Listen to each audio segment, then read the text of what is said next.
Hi, I'm Mark Robson from Kōtare Models, and you are listening to Beyond the Box Art.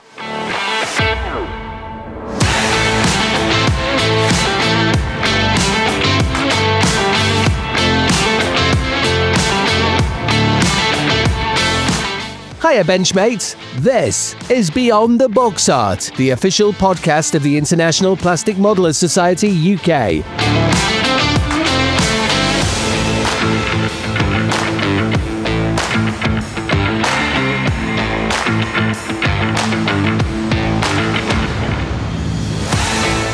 Please welcome your host, Paul Pendleton-Brown, and joining him this episode are Mike Baldwin, Dan Brazil, Luke Flynn, James Nevitt, and Paul Wong. And we are joined this episode by Martin Drayton from Emdee Scale Models and Mark Robson from New Zealand.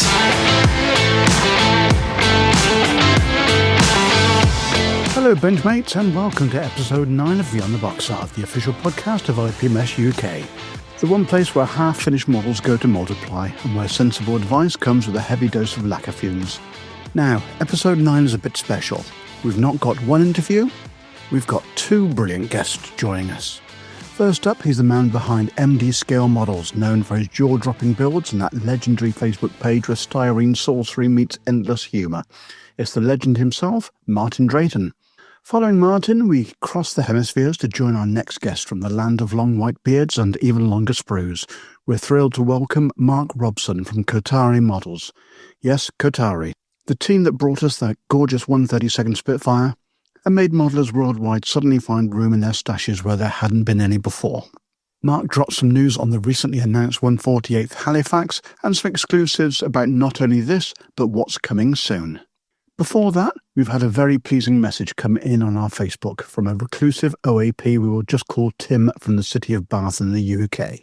He wrote, "Hi, just wanted to say how much I enjoyed the interviews on the podcast, in particular the one with Mick. So much to learn, but also so much that was familiar. Clearly a driven and inspiring character, but essentially an enthusiast, one of our own. I was especially intrigued by his defence of the new technologies and the responses from your colleagues, as we saw the first full-colour 3D prints demonstrated at the design studio nearly 10 years ago now. Of course it's developed and become more affordable in some fields, but it might be a little while yet before it's really in the hobby. But it will. See how, even in the last couple of years, 3D printing has become mainstream hobby, both as a business production tool replacing resin casting and a desktop hobby solution for the more dedicated and adventurous of our members. All I can say is I agree, Tim, and the proliferation of printers and the price point coming down, this is a side of the hobby that's going to just grow and grow, and we'll be keeping a very beady eye on. Oh, and a belated happy birthday, Tim. Hope you managed to download this episode whilst you're on your saga cruise. But for those that haven't listened to episode 8 yet, we learnt so much about Mig the person as well as the company. It's more than worth the effort to have a download and listen. Anyway, please don't leave it just to Tim to message us. Feel free to email us on info@beyondtheboxart.com or send us a DM, and we can hopefully discuss points raised by our benchmates in the future. Right, everyone. Joined this episode by Wongy. Hello, you missed me. Who? Boulders. Hello, everybody. Dan. Hi, everyone. I slept past the bouncers again. And Luke. Hello. So grab a brew, clear some space on the bench, or at least push the sprue aside so you've got room for Wongy's biscuits, and join us as we talk shop, share stories, and celebrate the joy of plastic modelling with two fantastic guests. This is Beyond the Box Art, and episode 9 starts now.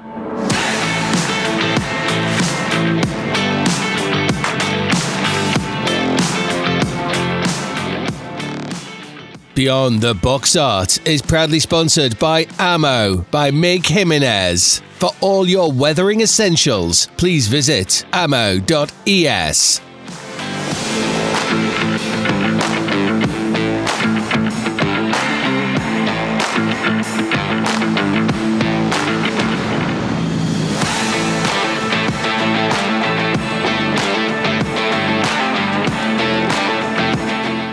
Please support veterans, service personnel and blue light services through scale modelling therapy. Visit modelsforheroes.org.uk where plastic, paint and purpose come together.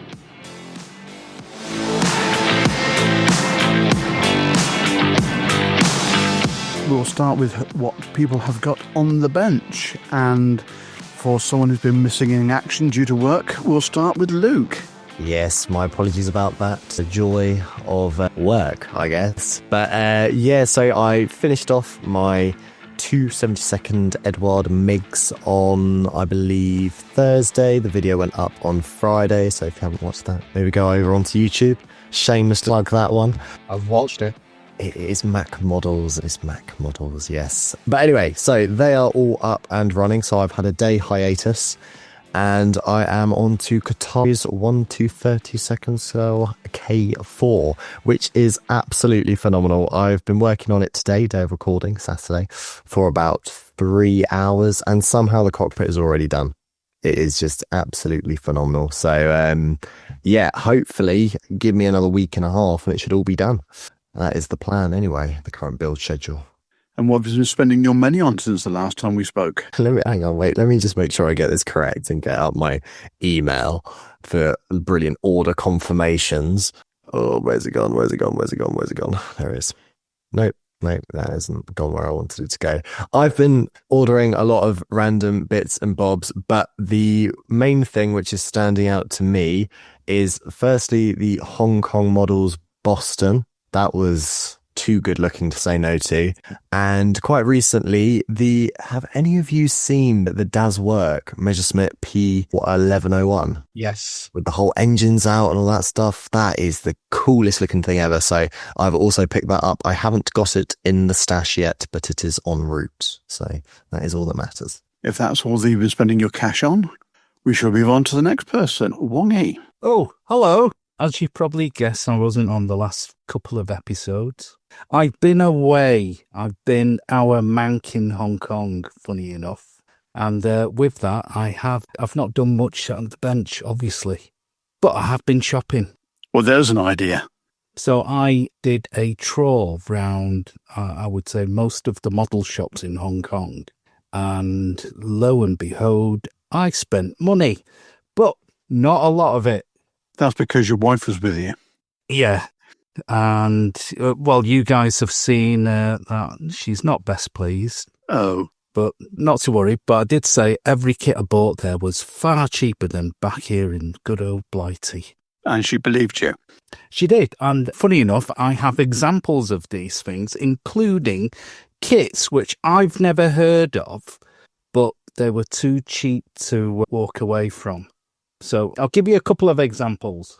So the first one which I looked at, and I've never seen these before, but I'll flash these up in front of you guys now, is 2 Hobby Boss kits, and these are ship kits, and they're in a scale of 1 to 1250.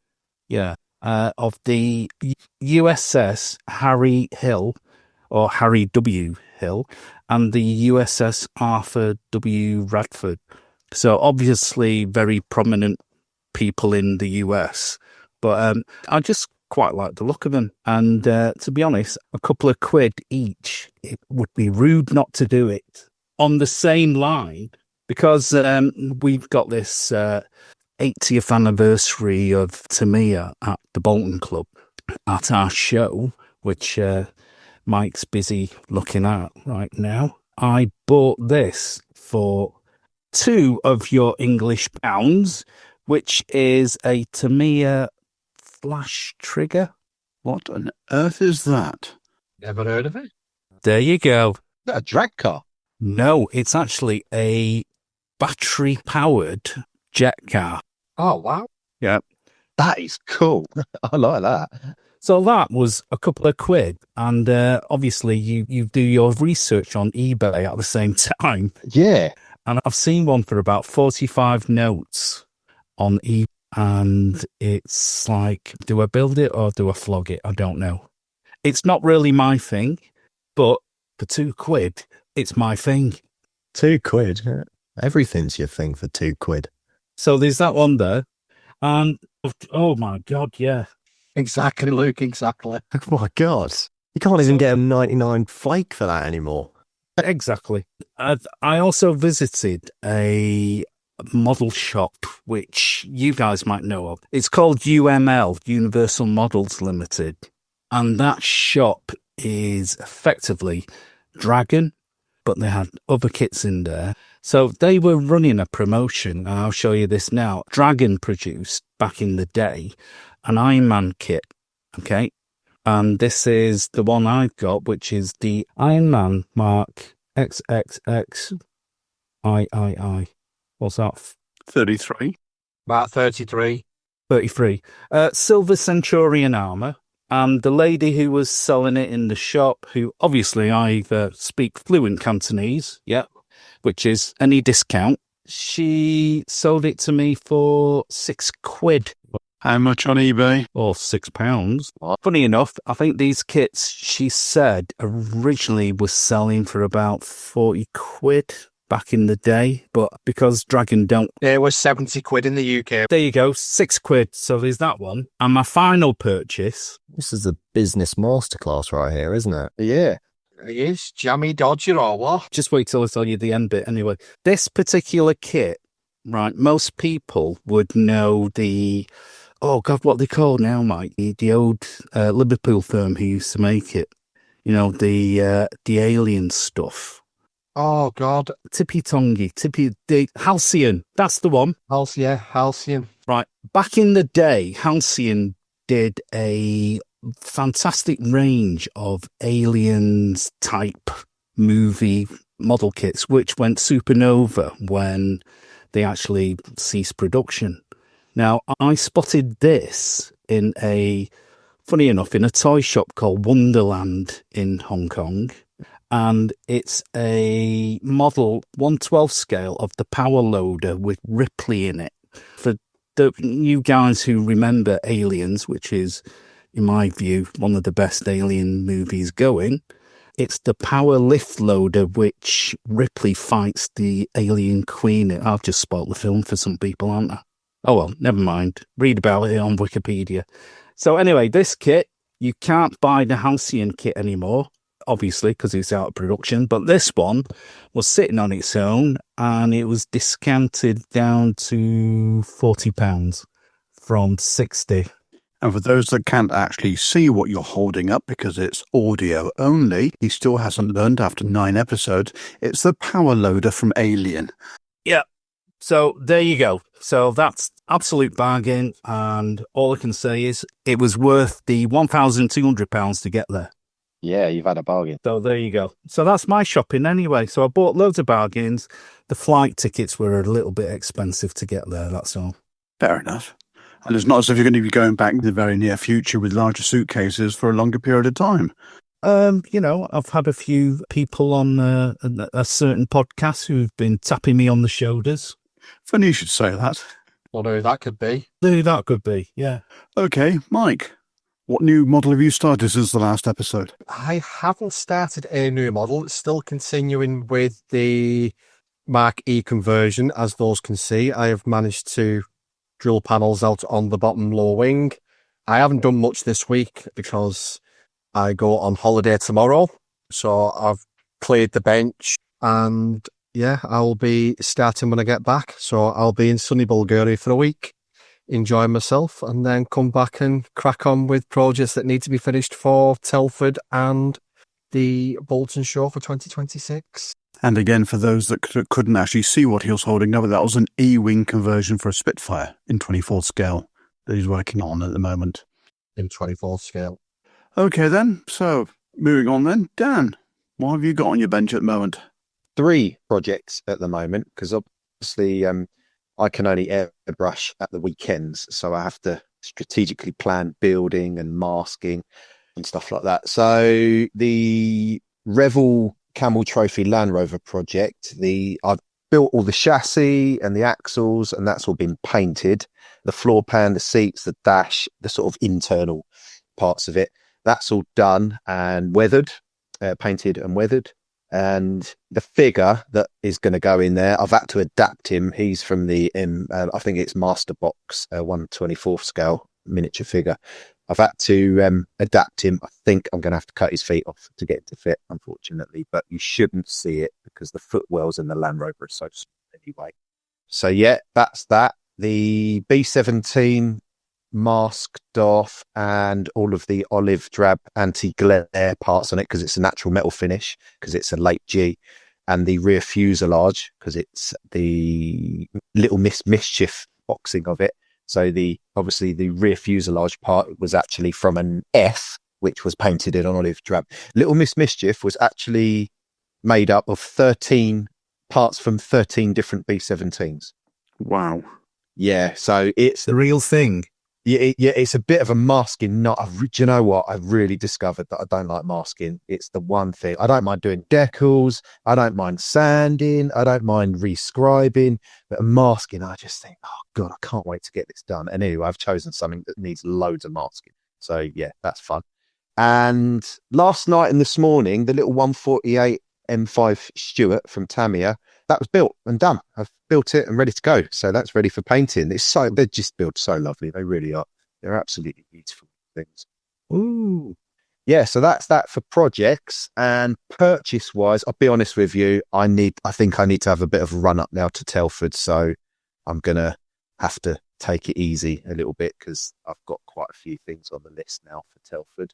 But purchase wise, I bought some of the little cotton swabs from Tamiya. Big purchase. Ooh. That go to a really sharp point, and I find that they're great for decals, for pushing the decal if you need to push and get a decal to conform, because obviously sometimes a cocktail stick is a bit rough and you're at risk of ripping the decal if you've got solution on it. So these are a bit softer, and actually they're really good for cleaning out airbrush little nooks and crannies as well. And I had to invest in a new pair of curved tweezers because I dropped mine and the point of them deformed so badly that I couldn't really get it back. So I bought the Tamiya HG ones. Now they're a lot thicker in the metal, but they still close to a real nice fine point. And I think because they're a heavier grade, it should stop them from deforming so much, if you know what I mean. Yeah, don't throw them on the floor. If HG means high grade or heavy grade, I don't know, but because I do a few different types. But yeah, those were my recent purchases, and yeah, that's it for me. Out of interest, how much did the Tamiya cotton buds cost? I'm just trying to see who's been the better businessman here. I'll be honest with you, Luke, I can't quite remember because that was an eBay order. I think they were like £4 or something like that, and you get. Well done, Paul. Oh, ouch. You get 50. I think you get 50, but Oh, goodness. that was delivered as well, because obviously the postage just kills everything, doesn't it? Oh, right, yeah. If we're talking about postage, you have to add the 1.2 grand on top of all your purchases, don't you? Yeah. Absolutely, yes. All I can say is it's quite strange, actually, because when I was shoving everything in, by the way, I had to leave some clothes out. So that's still in Hong Kong, and a pair of trainers. But when I shoved everything into this case and zipped it up and weighed it, it was only 17 kilos. Wow. And I had 23 kilos on the... Paul's looking at me now going, why don't you shove more heavy stuff in there? No, he's not. But did you manage to protect the stuff and stop it from sort of getting crushed, the boxes and whatnot? Funny enough, I bought some stuff for my son, which was, I don't even know what it is. I bought it's like these Japanese soft toy things from some manga cartoon. I don't know what it is. The wife just bought it, but I used them as, should we say, packaging. Yeah, so that worked. But also the trick I've got now, which I've got to a fine tee, which is double boxing the kits. So I would, the kit box, open it up and put it back on itself, and then try and stuff as much stuff in there, including stuff for a certain brownie, into the box, which fitted, which was great. Yeah. And then just try to sort of stack it in a certain way. I'm going to get done at customs next time, I can tell. I'm giving all the secrets away. Yeah, you'll have to cut this out, Brownie. Yeah. Yeah, they're just going to pull up this audio segment and be like, explain yourself. Yeah, can you open this case? Is this all for you, Mr. Wong? Yes, it is. Post it, they can't track it. They don't know who it's gone from. Yeah. Oh, God. I know. But it was an experience walking around in the rain and the heat in just visiting these shops. But it's one where at some point in time, I'm going to write down all the experience and where to go.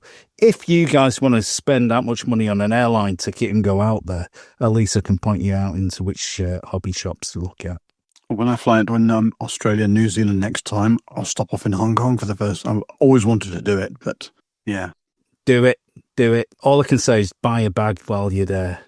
You'll fill it easy. It's one of those things where it's difficult to actually say, right, okay, this is what I want and I'm going to go here and buy it, because most of these shops it's almost like a find and rummage type shop where you might see stuff which is out of date. I mean, I looked up this Tamiya racing thing, this rocket car thing, and that was produced 20 odd years ago, but you can't get it now. That's the whole reason why the prices have shot right up. But if you look at the kits that are more sort of commonplace, you would struggle to see an Airfix kit over there because it's predominantly Chinese brands, Japanese brands. Tamiya, which is big over there, I actually went into their, what did they call it? The Tamiya Pla factory or something? Factory, yeah. That's it. So I went in there, and some of you guys have seen the video I sent back over to you. My comment was, oh, they only sold to me here. Bit of a clue in the name. Was a bit. Yeah, I know. But everything seemed to be very RC orientated. And when I asked them about a couple of kits which Mike was after, they didn't have it. And when I actually, probed them, when you're going to get them in next, it's like, whenever they come.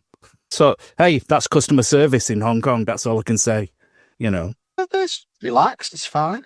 It is. And just for clarification, when you said RC, did you mean radio controlled or being RC? maybe both. There's a lot of RC around. Yes, indeed. Just to let you know, when you do buy kits in Hong Kong, in certain shops, they will open up the kit and count the sprues to make sure that you've actually got everything, which is great customer service. But in one of the shops, the young counter servers, she actually counted every part, which I thought, my wife's not pleased. You sub her out to build it for you, mate. Yeah, I know. So you're right. So she... Not pleased she's been there 45 minutes while she's counted 263 parts. No, hang on a second. Remember who it's for. It'd be 60 parts or less. Yeah, exactly. Or less. Correct. Yeah. So it's a quick count, obviously. But when you buy a kit generally in Hong Kong, if there's bits wrong with it, it's, well, you bought the kit, that's it. So I've got your money. Fair enough. But yeah, so there you go. That's Hong Kong for you. What an experience. For me, on my bench, I have got the Musaru Cup. I've got the Toyota 86 in pieces. I've actually started on it. So those of you on the pods wondering what's going on, yes, work has started. I've also been looking at the aftermarket, what's available. And I must admit, I had absolutely no idea where to look for vehicle components, etc. But I find a few places. There's a dedicated model company in Gloucester called Hero Boy, and they are absolutely fantastic what they've got available for Hero Boy, yeah. Aftermarket. So I've hit them quite hard, but obviously we can't say what we're doing to the car, otherwise other people wouldn't have a bit of a clue, and we don't want anyone, shush, quite. And the other purchase, which was actually the better half that decided that we were going to go for this more rather than me, but we now have a Creality K2 Pro Combi 3D printer, which can inject up to 4 different filaments with what we've actually got. In theory, if we bought another 600, 700, 800 quid's worth of add-ons, we could actually add another 12 filaments to it, so that it will print 16 colours in total. Wow, that is mega, isn't it? It's getting ridiculous, and it's also going to what was actually talked about by Mig in the last episode, in that in the future, you'll be actually printing your own kits at home, pre-painted. But, whether everything will be done online rather than actually doing it by hand. But I think that's... I don't know.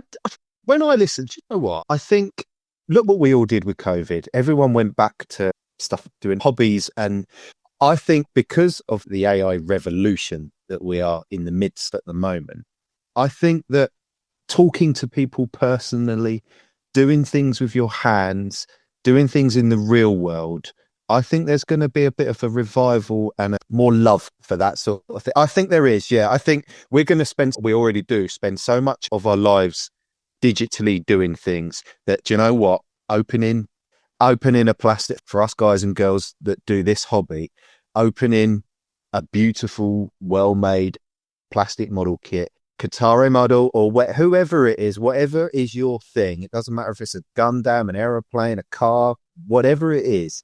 Painting some of the beautiful figures, to do something with your hands and your head and get away from the screen for a while, I think will always be there. I really do.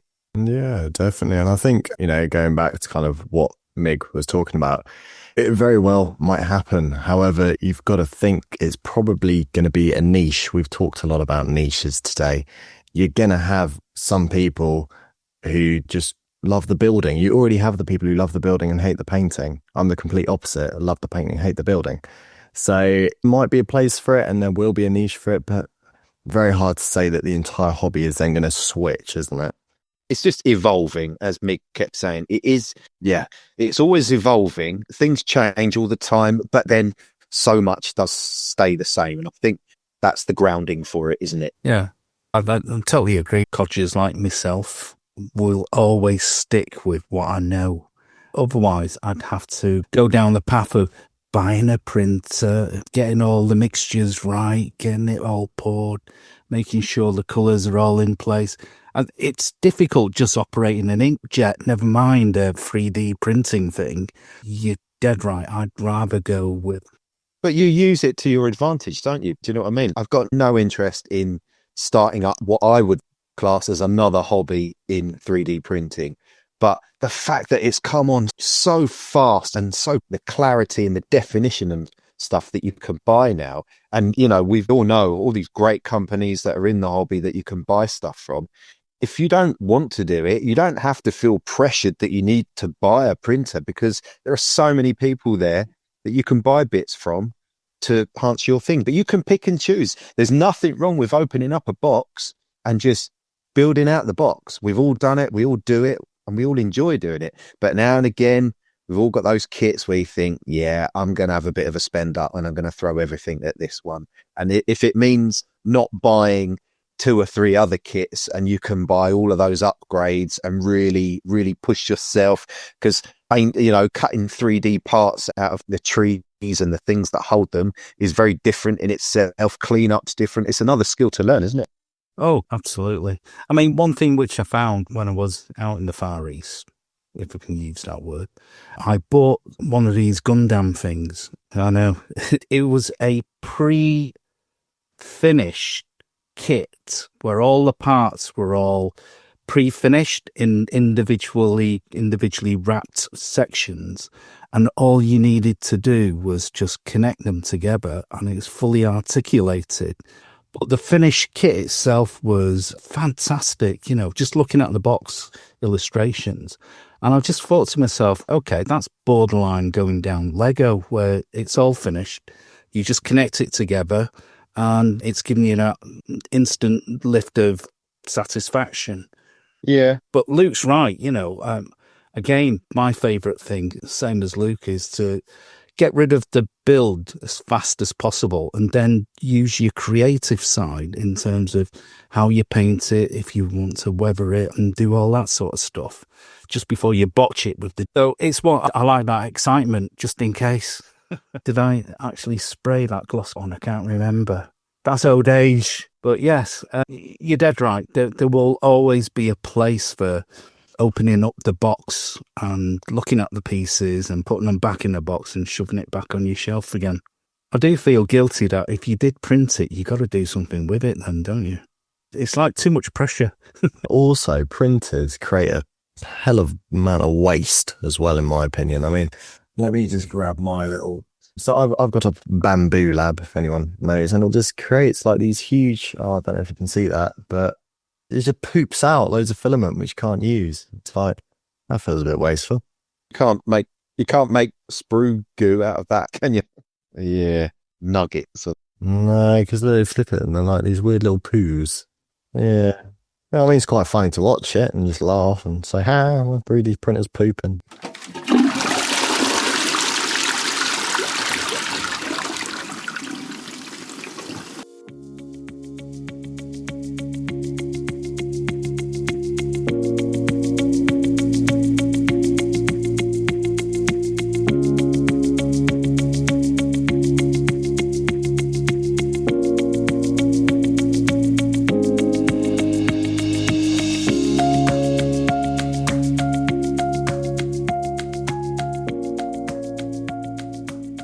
Please visit beyondtheboxart.com for alternative ways to both listen to the pod and how you can support or help sponsor the show.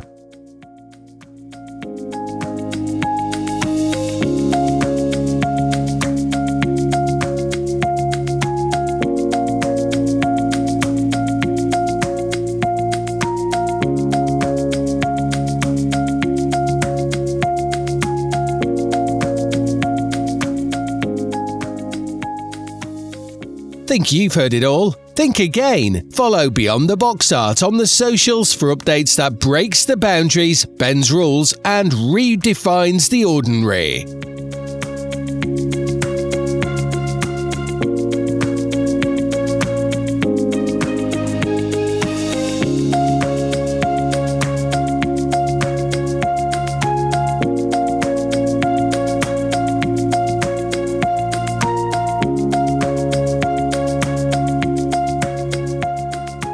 Martin, welcome to Beyond the Box Art, and for those who don't know your work, perhaps you can give our benchmates a quick rundown on your modelling CV and a little about yourself. Yes, well, I'm a Brit, as you can tell, living in the US. I started modelling like most people with their dads, and my dad was from Trinidad, and he had no modelling background, but he was an engineer, so he was really quite interested in it. And between us, we started off, he bought me a Frog Spitfire, a classic kit in 1/72nd. Been to Telford many a time to get these vintage classics. The vintage ones. Definitely a vintage classic. And then we made the massive leap to the Airfix 124 scale ME109. Blimey. Then after that, I just carried on and was building 90% aircraft, I would say. A couple of odd little ships and a couple of tanks, but it was all aircraft. And I was in the Air Cadets at the time, so I was getting a feed of, actually being around aircraft, which was great. And then, all the usual distractions took over and I stopped modeling. And it wasn't until 2020 when COVID hit, because my wife was high risk, the people that I worked for, which was Delta Airlines, they gave us the option of staying home and collecting unemployment, and they would hold our jobs for us. So I did that. But I didn't have a lot to do at home, and I had a few kits that I had bought maybe 4 or 5 years ago, 4 or 5 years before, and they were just sitting in a closet. And I decided to get them out. I started building those, enjoyed it. My wife then bought me a tank, the really old Tamiya Panther, and I built that and enjoyed it, but it looked odd just sitting on a table. So I Googled how to build dioramas, and it was mostly YouTube that I learned from. Just all the classic people like Night Shift and a bunch of English guys, actually, because it was nice to actually have instructions in English. And I learned quite a lot and just started trying stuff. The other thing was that I started looking at lots of different, not just genres, but completely different areas of modeling, like some of the miniature painters, the shipbuilders, the train guys, because I had no point of reference. I had no start point. So I was just taking information from wherever I could. And I think that really helped me progress quickly. Okay. Now, back at work, I'm a flight attendant and a snowboard instructor. And with my flying, I'm probably flying 20 days a month. I suddenly thought, well, wait a minute, I'm losing a lot of modeling time because I can't come home and just disappear and start doing models and just spend family time. So I started taking stuff with me on the road. So when crews see me at the airport and I've got 3 bags, and one of them looks like a food bag. There is no food in it. It's all paints and tools. That's great. This trip that I just did, I just started on the Yuma Hobbies AV8B Harrier. I've done the cockpit, and it's a great kit in that you can build it in components. So that the bulk of the fuselage is separate, the nose section is separate, the wings are separate. So I could do stuff on all of those and still be able to transport it. So yeah, so that's me now. I'm a traveling modeler. Have you seen Luke's video on the Harrier? I have. It's great. And I'm kind of using that as my blueprint. When the kit first came out, they had a video on Andy's Hobby headquarters, and it went through. I thought, the Harrier's a plane I love, again, because being in the Air Cadets and staying on RAF stations in the summer, I saw all these aircraft first time round, Harriers, Lightnings, not Valiant, I'm not that old, but... Sopwith Camels. Not saying how old you are, though. All Cook and Brown are really nice guys, anyway. And I've even washed a Vulcan with 20 other Air Cadets. It's great. So the Harrier was always one that I liked, and I saw that video and thought, you know what, I think I need to get that. And being into dioramas, my first thought was, well, what scene could I put it in? And the first thing I thought of was the movie True Lies. Oh, fantastic. And I thought, right, I'm going to adapt some little figures and do a scene. And then an Aussie friend of mine, Sam Dwyer, he saw on a website, well, actually, it was in a chat group out in Asia, where it looked like Uma Hobbies were going to release 3 figures that go with it. They were going to release an Arnie pilot, the daughter hanging on the nose, and the terrorist hanging from the sidewinder. So I wrote to them and said, look, when are you going to release these, and are they coming to the US? And they said, are you a dealer? And I said, no, I'm just a modeler, and this is my page. And they said, we'll get back to you. And then the next thing I heard from them was, you have 3 sets of figures in the mail on the way to you. Oh, wow. Oh, that's great. Oh, lovely. So I'm doing that. And then I was at a party with some friends, and my wife introduced me to this woman that she knew, she said, oh yeah, her husband used to fly in the military. And I said, oh, what did he fly? And she said, oh, he was in the Marines. It's called a Harrier. And I was like, oh. So I told her about my plans, and she said, that's the movie we always quote to people because people never know the aircraft. And then I could see this glint in her eye, and I kind of could see where this was going. And she said, could you build one for my husband? So that's the one I'm doing first. And it's a surprise for his wedding anniversary.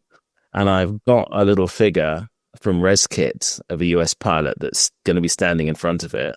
It's on the way to me now with his name and the squadron crest and everything on it, and a little bit of airfield that I've then got to paint and weather.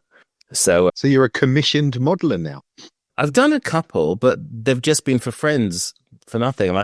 Yeah. I had a friend whose dad was based in East Anglia flying F-111s. Lakenheath. And one for him. I've done a couple of little tanks and stuff for people, but I just see it as just experience for me. And I love being able to give people stuff. Now that I'm running out of space with my dioramas, I tend to give them away. I don't sell them. If someone makes the mistake of showing interest in it at one of the clubs I go to, like, there you go. Haven't some of your dioramas ended up in the museum as well? Yeah, so one of the guys at the club, his daughter was curator at a museum in Colorado. And she wrote to the club and said, look, I'm looking for exhibits. Is anyone available to have some exhibits? And I was like, yep. So he came and picked them up, and he drove them to Colorado. So there were about a dozen of them that I got rid of. Not that you could tell. You look at the space and it didn't look like anything had got. And she, in fact, just wrote to me, this is about 1.5 years later, and said that she's leaving the museum and she's taking the World War II exhibits with her. The Vietnam ones they're keeping, because that's relevant to people who work there. And she's now doing it as like a traveling display. So she's got them in the foyer of the history department of the university in Colorado, and then they'll be going somewhere else permanently to their history department, I think. So that's quite cool. Are they going to be in cabinets? Because obviously when stuff gets put into a museum or somewhere that has displays, you hope that the cleaner's not going to go in there with a vacuum cleaner and start dusting them off, She sent me a photograph of the World War II ones as they were in this museum, and they're all in proper glass cases. I'm like, oh, lovely, yeah. Wow, they look really good. That's fantastic. I was obviously intrigued, Martin. You're saying you work for Delta. I work for one of the small airlines here in the UK. I'm a manager on the ground, but You were saying about how you take models away with you. In episode 2, we interviewed Tim Holland, just as a little plug, and he said when he was away on the aircraft carriers, he almost had a very tiny little setup so that he could literally paint a few parts on like a palette. So I'm just interested, how does that work for you? How does your modeling setup work when you're traveling? One, I'm not usually a very organized person until it comes to modeling. So what I do when I've got a build, I'll make a step-by-step list of everything I have to do in this build. And then when I'm going to go away, when I have a trip, I look at that list and I'll work out what is feasible for me to do while I'm away. Our armor, I'm learning now, is much easier to travel with than aircraft, with wings sticking out and tailplanes, and they're pretty boxy things, so they're quite tough as well. But I do have like a sandwich box that's solid hard plastic. So anything that's in construction, I'll put in there, and I've got some foam in there and bubble wrap. I've got a lunch bag that literally is full of paints and tools, a wet palette, all that kind of stuff. Like, I'm not going to stick on anything with aerials or antenna or anything like that. And it's really handy for me to do like figures. Figures are great to do. Stowage is really easy to transport. I can't break it. And what I will do sometimes with a piece of armor is I'll do the construction on the road. When I come home, I'll airbrush it. Then on the next trip, I'll take it and take all my weathering stuff and I'll weather it. Ah, right. I see. And do the oils and then bring it home again. And at each point, it gets to a point where I don't really want to transport it anymore. No. Then I start traveling on the road with the next piece that I'm doing. It seems to give your pieces a bit of historicity, doesn't it? There's a story behind each one. Yeah. And the thing is, with the hotels, every single hotel room has a desk in it and it's got a lamp. And usually the TV is right next to it. They've got streaming. So I've got YouTube going on and I'm sitting there. No one's disturbing me. I've got access to a hairdryer as well, which obviously I don't normally need. But I use that to dry oils and to dry the kit faster. So I've got everything I need, I'm not getting disturbed. It's a perfect environment. I can whack out 8 hours of modeling, no problem. It's definitely an art form in traveling modeling. Certainly. I think the key is preparation, is having everything organized. Once it's organized, it's not that big a deal. And quite often, the trips that I do, I'll arrive at the hotel late at night. So what I'll do is I'll unpack my stuff and I'll set up the modeling stuff, get everything out. I've got a plastic, it's actually a cutting board and it's a thin one that I got at a dollar store. That is my mat. I put that down, put the paints out, put the tools out, go to bed. So then I get up in the morning, straight away, you're there. So what paints do you use then? On the road, I'm using acrylics and it's brush painting. Any airbrushing, I'll do that at home. And I use lacquers at home. Any particular brand is your favourite? Not really. I tend to do things by colour. It's like I look at people who've set up their hobby rooms and they've got all the brands separated. But to me, that would take me so much longer to find the colour that I want. I organise my stuff by colours. For lacquers, I tend to use Mr. Hobby, AK Real Colours. I'm just about to, for this Harrier, I'm going to try MRP. SMS I absolutely love, but it's hard to get here. There's a Gundam store that imports it, so I get it through them. I really do like paints that you don't have to dilute. Yes. Because you can't mess it up. And it's going to come out as the manufacturer intended. And like I said, with SMS, that's been great. And I started on that by accident. Someone had some, and for whatever reason, they didn't want it, didn't get on with it. And they gave it to me, and I was like, this is good. It also, when I do stuff with lacquers, when I'm on the road, it makes it more durable as well if I'm handling it. Makes perfect sense. I'm using MRP lacquers primarily, but they've also now just brought out a range of acrylic as well. Yeah. And the advantage of the MRP acrylic is it colour matches into the lacquer perfectly. Oh, does it? Where a lot of the lacquers and the acrylics don't actually match when you actually go from the same manufacturer. With the MRP, it does. Oh, right. Yes. So it's a really useful little tip. But obviously our sponsor, Ammo, don't do it, so we don't have a problem there. For brush painting, I use Ammo, I use AK, I know I shouldn't, apparently. I use Tamiya as well. I use Retarder. And people suddenly see people saying, "Oh, don't use Tammy for brush painting." And I'm like, why? I'm having a good time with it. It's working. If you can get it to work and you can get it to do what you need, there's no real rule. Tamiya paint brushes fine if you just don't touch it. Yeah. And then once it's dry, then you can put another coat on. You can't manipulate it and keep going backwards and forwards and backwards and forwards. But if you just one stroke, leave it, let it dry, and then carry on. No, it's a good tip, though. And I'm a big believer in the wet palette as well. That makes a big difference, I think. Question is, have you got a Gucci wet palette or have you got a homemade one? It's kind of both. I actually bought one because, again, being new at the beginning, it was like, oh, wet palette, right, I better get one of those. And I got one, and it's, the normal flat-shaped plastic lid, and it came with some sheets. But once those sheets were gone, and then I saw how much sheets were, I was like, not doing that. So I put some washing up sponges, and I sliced them up, laid them in the bottom of it, and then I got the waxless oven paper. Yeah, that's it. And it works. Go to Costco's. Branches of the hobby. I use a lot of stuff that is not model specific. Some tools and, bits and pieces like making a wet palette and stuff like that. We have a range of stores here, hobby stores called Michael's. And when I was first doing dioramas, I was getting some stuff from there. They had little packets, for example, they had little packets of lichens and stuff, and they might be $7 or $8. Well, if I walk across the store to the section where they do hanging baskets and all the bits and pieces for that, the same stuff was over there for $5 in a bag 5 times the size. It's not scale modeling or hobby related.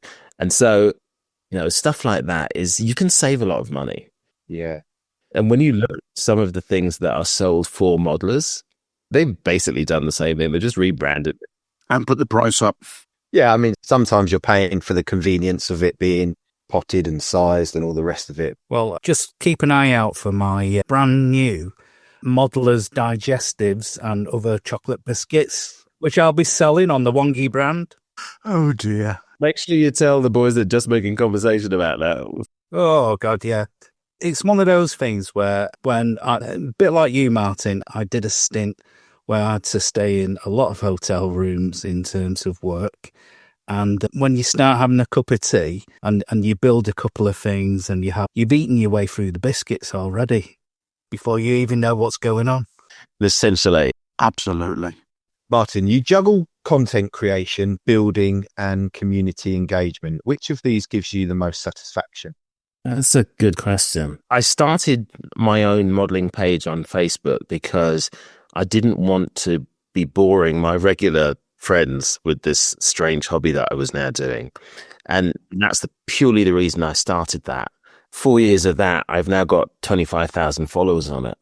And I love talking to the people who follow my modeling because I'm still amazed that anyone's interested.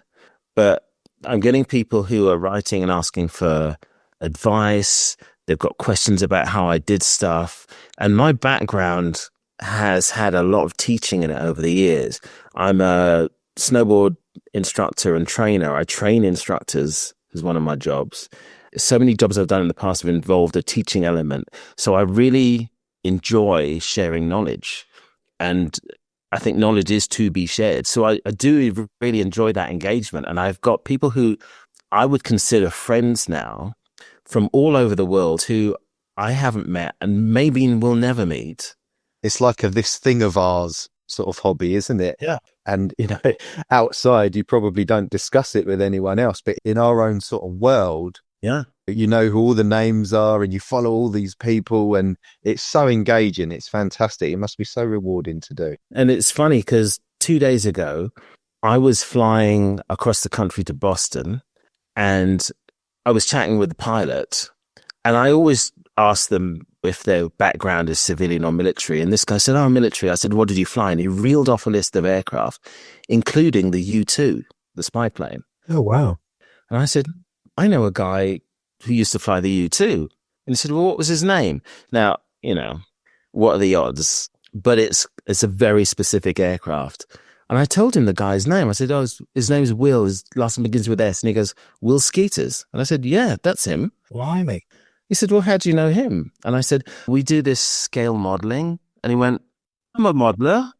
And we knew about 4 or 5 of the same people.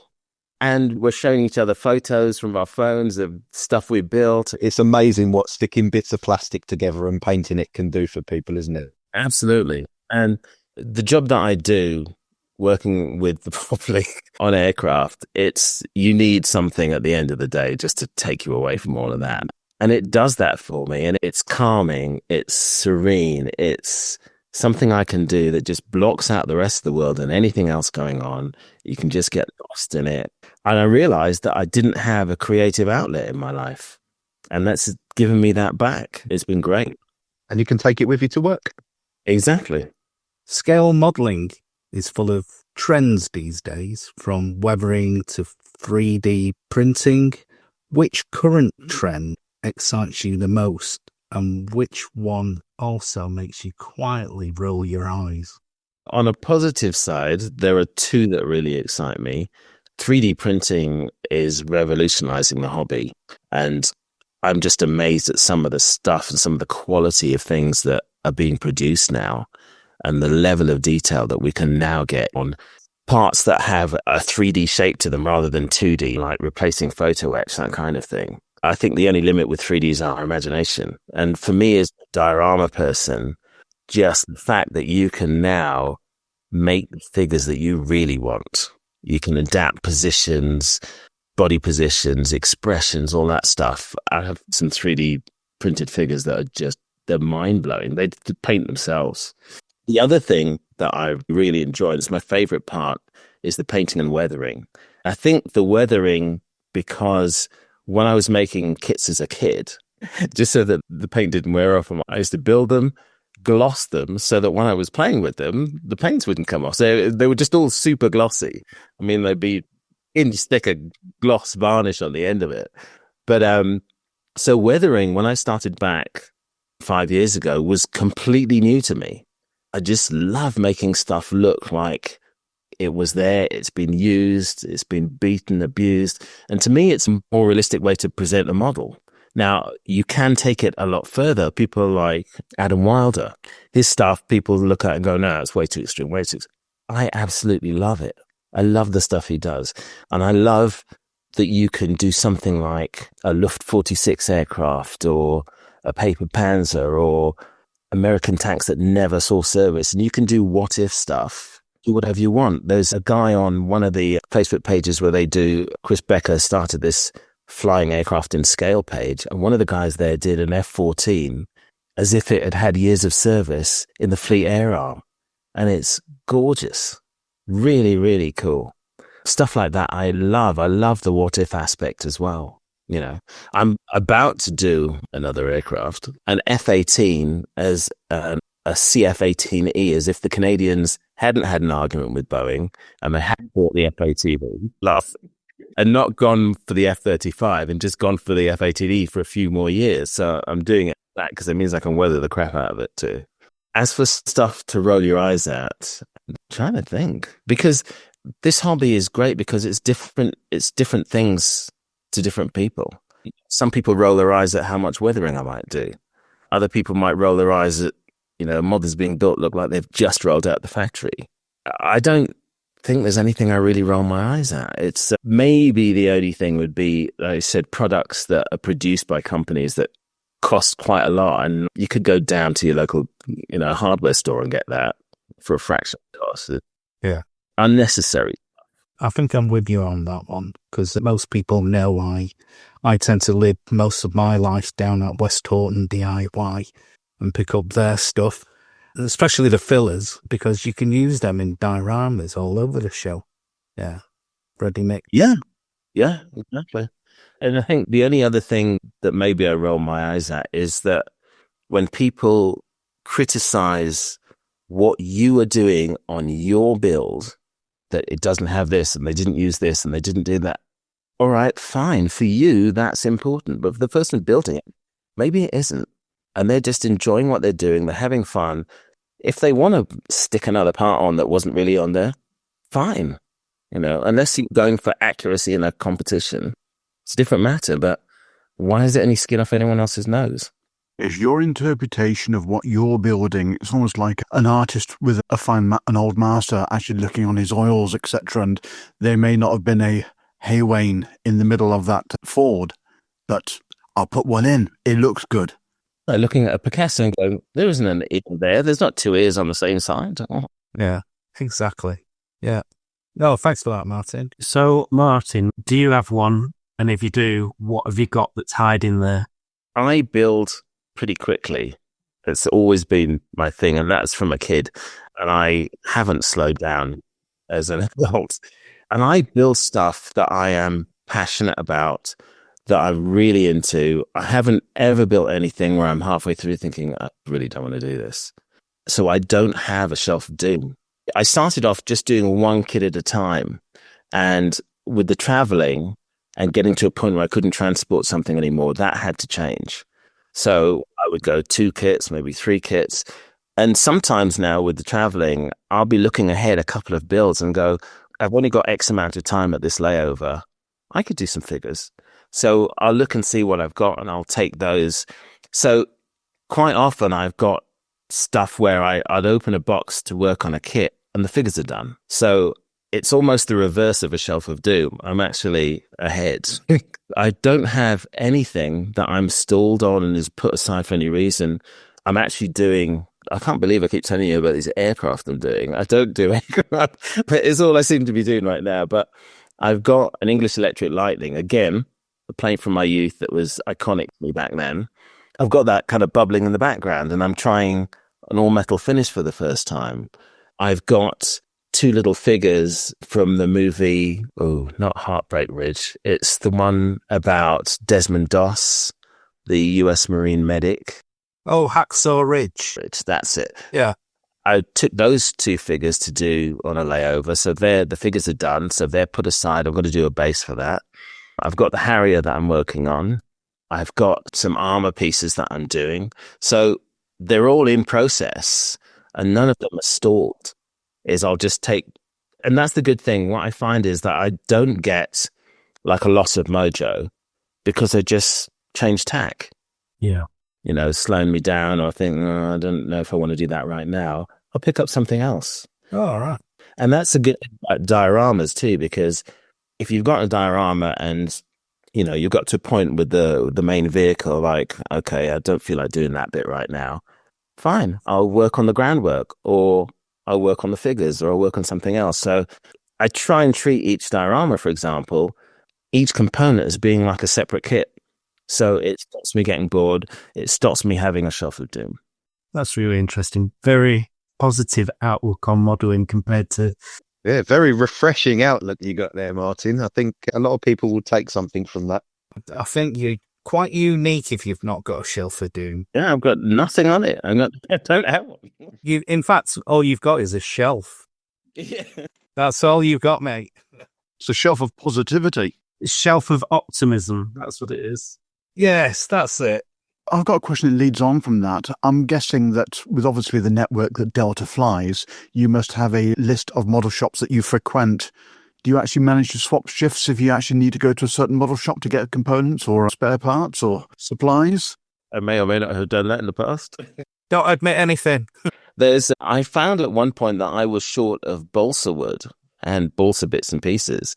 And there's an art shop in Philadelphia that had this massive display of more balsa wood stuff than you could throw a cat at. There were sheets, there were sticks, there were everything in every dimension. So I would do trips to there and just pick up loads of stuff and fill my bag. So as far as kits go, there are a few stores that I do go out my way to visit on layovers. And I've got a layover coming up next month in Burbank. So I'm going to whiz down to Burbank House of Hobbies and have a look. But I'm trying to save my money. I'm going to SMC in Holland and to have access to companies that do diorama buildings and all that kind of stuff. I can't wait. So that's what I'm looking for. What I do tend to do with my layovers is rather than base them around stores, is base them around museums. So I've done Washington Dulles layovers and gone to the Smithsonian Air and Space Annex. I've done New Orleans layovers and gone to the World War II Museum. I've done layovers in Ohio and gone to the US Air Force Museum. I do tend to, when my schedule comes out, and I'll look at destinations and see if there is something worth seeing nearby. I've been to, I can't remember the name of the battleship, it might be the Wisconsin, but I bet on one layover, and there's this massive battle wagon in the harbor I could see from my hotel room. So that's what I tend to use the layovers for in terms of modeling. I use them more for inspiration or reference, but it gives me access to museums that I would not go to. They'd be really expensive to fly across the country and go to the US 8th Air Force Museum in Savannah. Oh man, that is my dream to go to that one. I'm a huge fan of the 8th. Yeah. But this stuff is, I would never have been able to do this without this job. Here I am, a Brit in the US. I've been to all 50 states. Cost a fortune, Martin. From our audience figures and the analytical data we're getting back, there's only 4 states that haven't actually downloaded an episode of the pod so far. Oh, where's that? So, Wyoming, North and South Dakota, and Alaska. Come on, guys, download. Come on. That's because there's nobody there. Yeah, I gather that much. Critics would freeze in Alaska. Out of those, Alaska's one that I like to visit, but the others, North and South Dakota, first time I flew over North Dakota, I looked out the window, it was in the winter, and the guy sitting there saw me and he saw the look on my face. He says, "You all right?" I said, "What's up, son?" Pushing up his cowboy hat. And I said, there's nothing out here. And all I could see, as far as I could see, and bear in mind, I'm like at, 30,000 feet, is flat and white. There was nothing as far as I could see. And I said, "There's nothing out there." And he says, Yep. You can see your dog running away for a week. And then he said, "And we've got a pretty girl behind every tree." And I said, "All right." Oh, dear. Okay, Dan. Martin, you are very active online. What role do you think social media plays in shaping this hobby that we all love so much?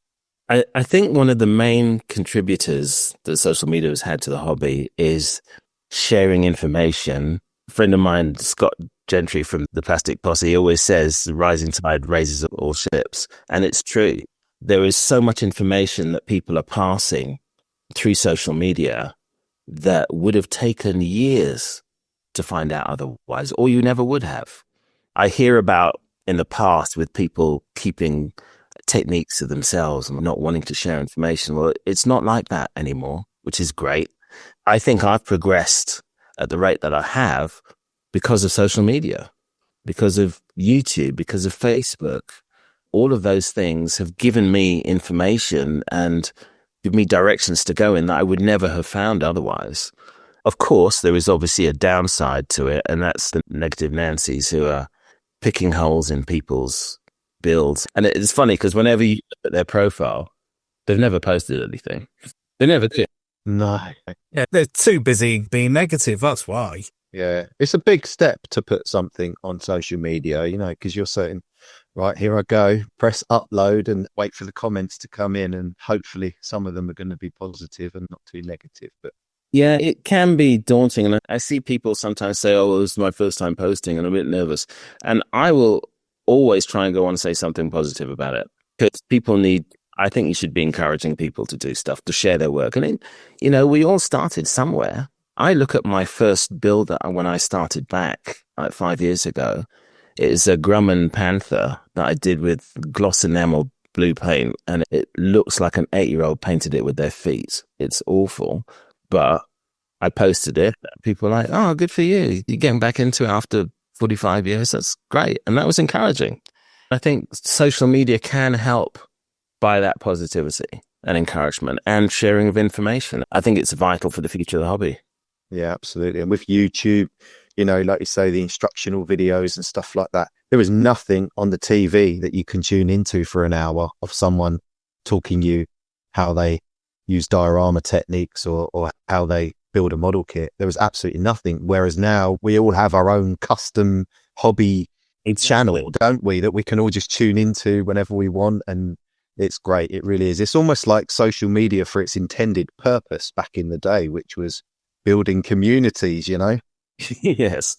With something like YouTube, when I have the idea of a kit that I want to do or a diorama I want to do, and I'm thinking of buying a kit, I can go onto YouTube and I see reviews of all the options and the pitfalls, and see whether that kit is worth me getting. It's invaluable for that. I hear people complaining about kits and how bad this kit, I'm halfway through it and I can't do it. And I'm like, I don't get into that situation because I do research beforehand. I find out if it's worth having. Why would I buy something that's going to stress me, that's not going to work if the information's out there? Yeah. But on the flip side to that, you can, if there is a kit of a subject that you know is no one else does, and that's your only option, at least you're getting a bit of a run up to it and you know what you're letting yourself in for, rather than going in cold, just buying it and thinking, well, this was a waste of money, because there's nothing worse than wasting money in this hobby, is there? You're right. Yeah. What are your key tips that you can give for painting figures? Because most of the figures I've tended to do myself, I've got really big, scary eyes on them. Yeah, I'm not a figure expert. I'm learning as I go as well. So there are a lot of videos on YouTube from some excellent figure painters to help you out. What I tend to do is I will generally start with the face first. And I know if the face is going okay, I can do the rest. But what I would have tended to do is, using my wet palette, I've got 3 shades of flesh to use. So I'll have those 3. I'll have a darker base one, I'll have a main mid one, and I'll have a highlight one. And what I will do is put down a base layer on the face, and then I will mix the next 2 colors together, that base color and the main color, and start to paint less and less of the face. And then I will mix the middle color with the highlight color. And again, so you're from the original face, you're painting highlighted areas and then making those highlighted areas smaller and smaller. Now, the eyes are a problem. And if you have to think about it, if you see another person who's 10 feet away, can you actually see the whites of their eyes or not? No, you can't. And so why paint them? Yeah. And that's why, because I've got plenty of googly-eyed. Hang on, Martin, are you saying you don't paint the eyes? No, not always. Oh, right, okay. If I am going to paint the eyes, I'll paint them before I start doing the flesh. Right. I'll do like a white line across. No, I'm squinting now. So I get closer. And just another little black line. So just small black lines, and then painting the flesh around, make that area smaller and smaller. I would try that. And that, again, is just stuff that I've learned from YouTube. There's a guy, Gavin Storer, a British guy who does incredible figures. I wrote to him way back, and he gave me so much information and advice on what to do, because his figures are just mind-blowing. There are lots and lots of people online who, big names in figure modeling, who really want to help. And eyes are definitely the hardest part, for sure. They're the window to the soul, aren't they? Exactly. Absolutely. And it's funny, isn't it? It's the smallest item on the figure, and yet it makes or breaks the figure painting, doesn't it? Yeah. Then they'll usually look to the right or to the left. Then they'll look at another element, and then they'll look back again at the eyes in the diorama, because it creates that human emotion and that human connection with the diorama, doesn't it, straight away? And then you start to look for other elements in it, but you always go back to the eyes. And another good thing I was told was, when you're painting the eyes, don't always make them looking straight forward. Have them looking off at an angle, because it's actually easier to do. And then you start having a little bit more white in there. They'll look very surprised. I know. So, Martin, you've obviously, scale-wise, you're mainly 1/35th, but this bust that you're doing, that's a real jump, isn't it? Yeah, it's massive. How are you finding that? I mean, with the eyes and the face, and you're doing tattoos on it, for God's sake. The big cheat. She's got her eyes closed. Ah, right, of course. So that was that was a win. I just happened, just browsing on the internet, I came across, and it just really struck me. And I thought, that looks so cool. I want to paint that. And I got a friend to 3D print it. I bought the STL from the company who do it and started painting it. I'm learning a lot about figure painting by doing something that big, just working on the skin tones. And like you said, the tattoos, it was almost a shelf of doom, but I had decided that I was going to do it for SMC, so I have to get it done. And I actually got everything done except the tattoos, and I kept putting it off and putting it off. I got a friend who has a Cricut cutter I found a tattoo I liked, and I got him to cut out just the outline. It was going to be a skull with a snake going around it. And he did that for me. I sprayed the background and I was going to hand paint it. And again, it looked terrible.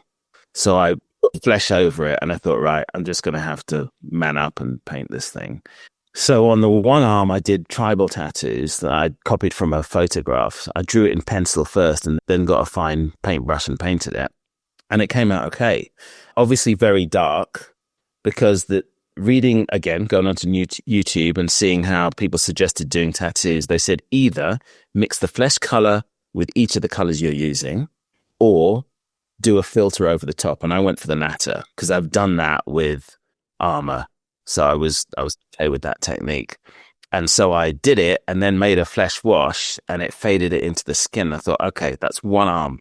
And I was showing my wife designs and she said, yeah, if she's got a tribal tattoo on one arm, then she's going to have something not completely dissimilar on the other arm. And I said, no, that's a good point. So I found a skull that had some tribal stuff around it. And then I wanted to put some color in there as well, because that's one of the most striking things about people's tattoos. And I can see yours now. So I found some elements from other tattoos, leaves and flowers and things, and put something else in on top of the tribal stuff just to make it pop a bit. Yeah, it just amazes me how from what I've seen you do on it so far, you've actually done it like it looks under the skin, because I've never painted a tattoo on a figure before. And my instinct would be to do it in black or grey. But that glaze that you've got over the top actually makes it look so realistic. I've never seen that before. That's a real credit to you. And your first go at it as well. So the idea was that I'm going to finish that figure and then I'm going to decide whether I take that, or I've got another figure, which was the first full-size figure I've ever done, which is the ghoul character from Fallout. And that came out, I was really happy with how that came out, and it's done well in competitions here. It got a best figure in a show that I went to, and which I was astounded at. But it came out really how I'd imagined it. So if this cyber warrior doesn't work out looking really good, then I'm going to take the other one instead. But just before I go to SMC, one of the club meetings, Barry Beedinger, who's one of the guys from Small Subjects podcast, is an incredible figure painter. I will put both of them in front of Barry and say, which one should go? Touching on that competition thing, Martin, obviously you being in America, my impression is that the scale model shows over there are very competition driven for now. Attitudes seem to be changing. They keep mentioning about how we do things over here and saying, those guys in the UK, they just turn up, they put a load of tables out, they put on a big show and they just stand around and chat and look at everyone's models. And the competition is there if you want to get involved in it. Do you see that changing in America anytime soon with the shows that you've been to? I do. And I've been living here in the States for 25 years and I've learned several things about Americans, competitions. There is always this thing of kids being taught right from the very beginning, be first, be number one. And there's that attitude that is very inherent in modeling and scale modeling here, which is why the 1, 2, 3 system has prevailed for so long. And like you say, people here have started to look at what else is happening worldwide and going, you know what, maybe this isn't the best way. And again, the figure guys figured it out, and they have their gold, silver, bronze, open system of judging. And that's becoming more popular as people start to realize, you know what, if I go to a show and I put my model in and it doesn't get first, second or third, I don't know if I'm fourth or I'm 40th. I have no idea. I have no feedback either. I don't know how I'm going to get better. Having it change to a system where it's more of an open system, you're competing against yourself, against a metric where you can see how you're doing and how you're progressing without having to know so-and-so's here this week, so I'm not going to win because he's really good. It's demoralizing, I think. If someone is constantly going to events and they're not getting in the first 3, they have no idea if they're getting better, how much better they're getting. And it's almost like that system is designed if you don't succeed in any way, that it's designed to sort of put you down personally from your very first competition. You say, do you know what, I'm not going to bother anymore. And then it gives you, then there's the whole gatekeeping thing because of all of that. I'm not into that. There was a show here that's this run of the second year, Rocky Mountain Hobby Expo, and that is trying to introduce more of an open system to our type of modeling. So you're not competing. They will look at your whole body of work, and that's one of the cool things. Instead of having your stuff spread all over an exhibition hall, you've got an aircraft there, you've got a figure over there, you've got a diorama over there, and people don't connect the dots. They don't know what it is that you do, and also the names are hidden. But at this show, you are exhibiting. You have all of your stuff together in one spot with your name on it, and people, you hear it as you walk around, like, I didn't know you did aircraft, or I didn't know you did figures, or you find out what people really do, and you can see the spread of their talent and what they're into. And it's more of an exhibition. You get to see what people do, and you get a better appreciation of their talents in this. I had my eyes open to that. We have a show here in Ely, in the city of Ely in Cambridge. It's called the Fen Model Show. A lot of it is based around Warhammer and stuff like that. I went with my son, and I was absolutely blown away, first of all, by the standard of the figure painting. It is unbelievable what people can do with paint on plastic at the end of the day. But the way that they display, they're all almost at eye level. They've all got real good quality daylight lamps across the top. Yeah. And everybody's got their own space with a little tag, and usually their Instagram or their website. And what everybody does is they stand there with their phone and they take a photo of it. And then you go home, you say, right, now I can find who actually did that work, rather than scrolling through aimlessly on social media. And you think, that's amazing. Who did that? I want to ask them about the weathering. I want to ask them about the painting, but I don't know who did it. Yeah. No, that should be the future. That's how things should be. And that's how kids, my son, he's really into collecting Marvel, the posable figures, like action figures, basically. I could see his mind whirring while we were there, and he said, oh, Dad, maybe I could weather some of my figures and maybe I could put them on a diorama. And I just thought, yes, maybe that's his way into it. That's because, let's face it, he's just turned 13. He likes Second World War aircraft, as we all do, but kids these days don't have a real connection with it. There has to be new ways of getting kids and maybe slightly older lads in. And we need to do that. Like you were saying, me growing up, I was growing up in the 60s and 70s. That's when all these blockbuster war films were out, Battle of the Bulge and Longest Day. And that's what gave me the interest that I have. But now it's different. And there's so much more stuff competing for people's time. It is very different.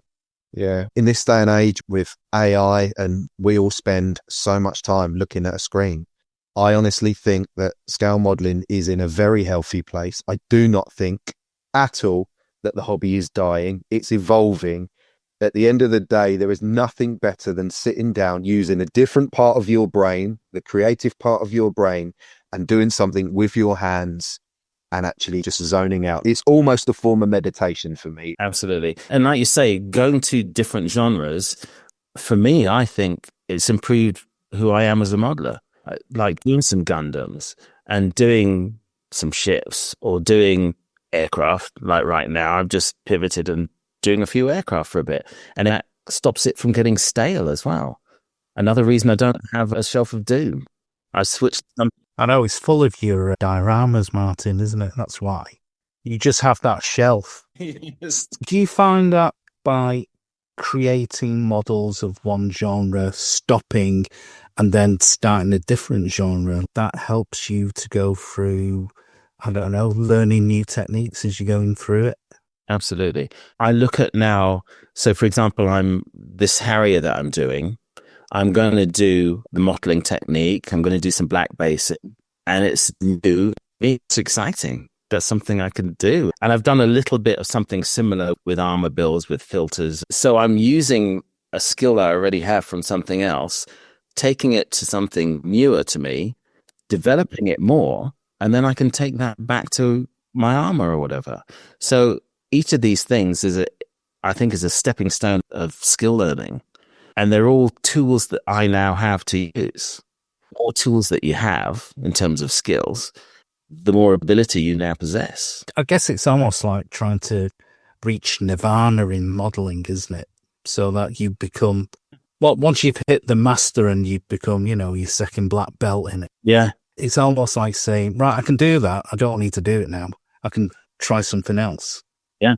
And as you move forward, obviously I'm still a yellow belt back in the day, but it's something which I find as a modeler where I like to try something different with a different technique, or even go down LEs, or use something which gives you the impression of movement. That's my thing at the minute, is trying to get something static which looks as though it's moving. You seem to be able to tell stories in your dioramas, though, Martin. That's the key thing. That's the first thing I noticed. I reckon I could see on a table 10 different dioramas by 10 different people, and I can spot yours straight away. You get that sense of story straight away. And to me, that's the whole crux of dioramas. That's to me what dioramas are about, is I want to tell a story. I don't want to have a tank there with two Germans pointing and holding a map. I want to have, why are they there? What else is going on in the background? Who else is there? What stage of the war is this? To me, it just feels odd not to do. I find it really hard to do like a standalone piece of armor. I have to at least put some figures in there. And then I think, there should be some kind of story. So then there's something else in there. There's a building in there, and then it just grows. In terms of your dioramas, Martin, do you plan a diorama, or do you build around the finished tank or armor or wherever and place it into a diorama? Going back to the whole organizational thing, once I've had an idea for a diorama, and that idea can come from one of many places. It might be just scrolling through the internet and I see some figures and think they'd be cool in a diorama. What can I do around them? Or a piece of armor, or I've read something about a particular battle. So whatever it is, that's the basis of my plan.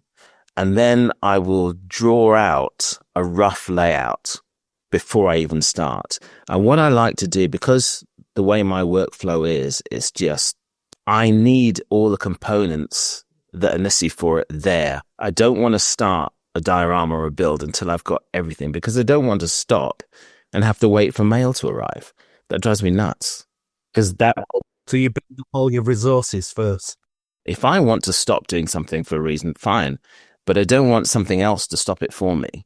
The big question to finish off. So if I was to give you a blank check, Martin, and that check can pay for unlimited budget for your models, unlimited time, unlimited space, what's the ultimate dream project that you're going to do with that?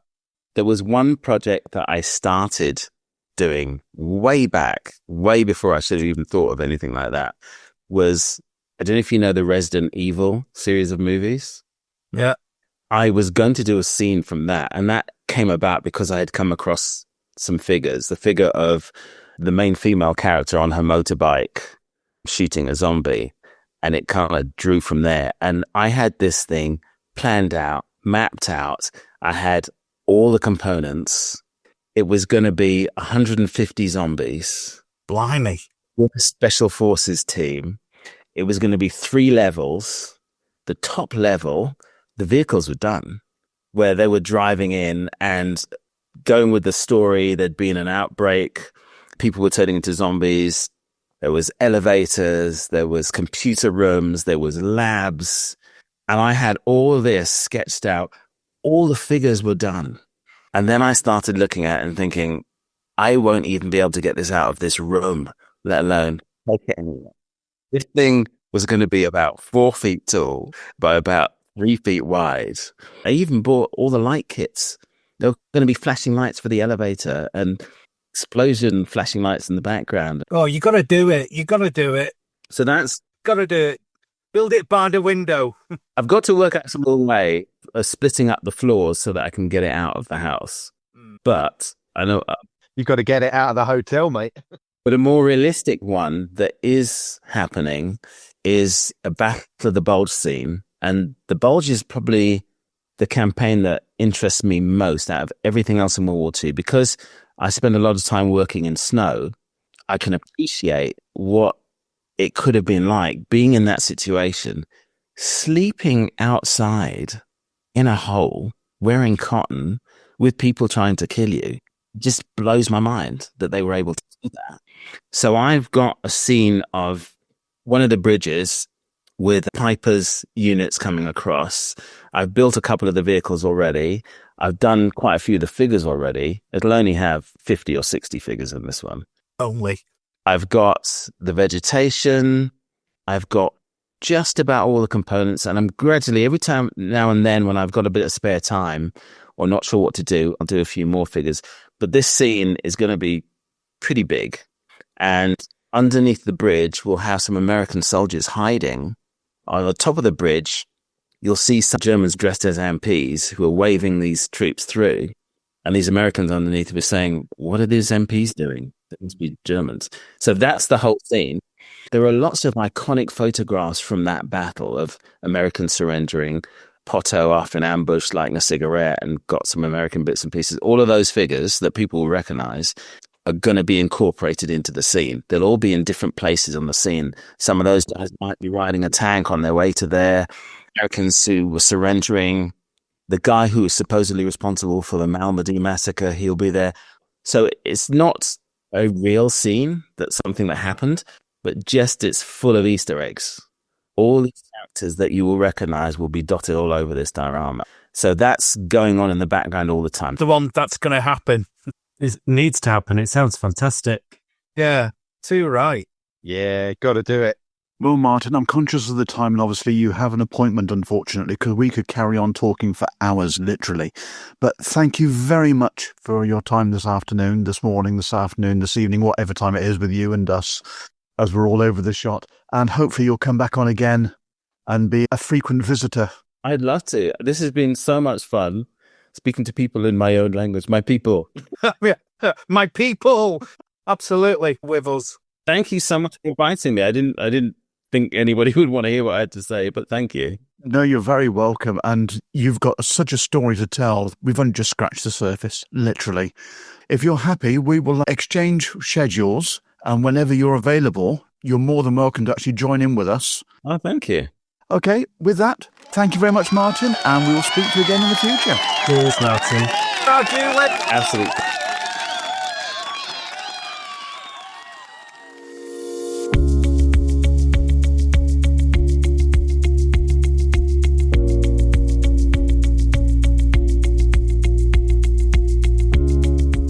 Visit scalemodelpodcast.com, your hub for the best scale modelling pods, because finding great content shouldn't take longer than hunting for lost photo etch.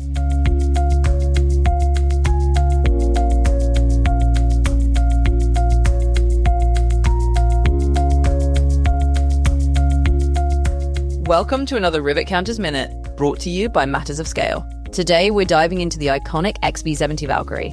Here's a little known fact: the Valkyrie's YJ93 engines featured variable stator blades for high-speed performance at Mach 3. In total, each engine produced about 28,800 pounds of thrust, giving the Valkyrie its impressive speed and altitude capabilities.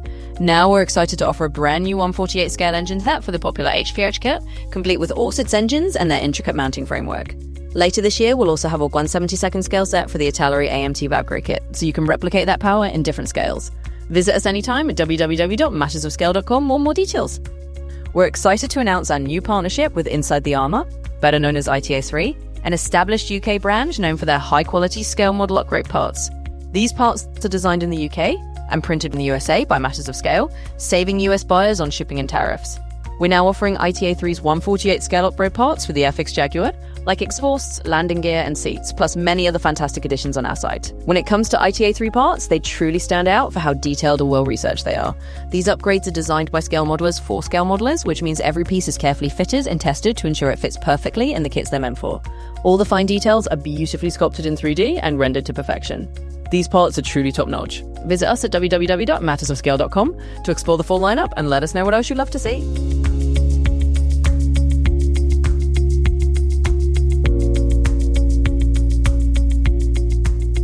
Benchmates, our guest today is a man who proves that you can't keep a good Spitfire down, or a good modeller.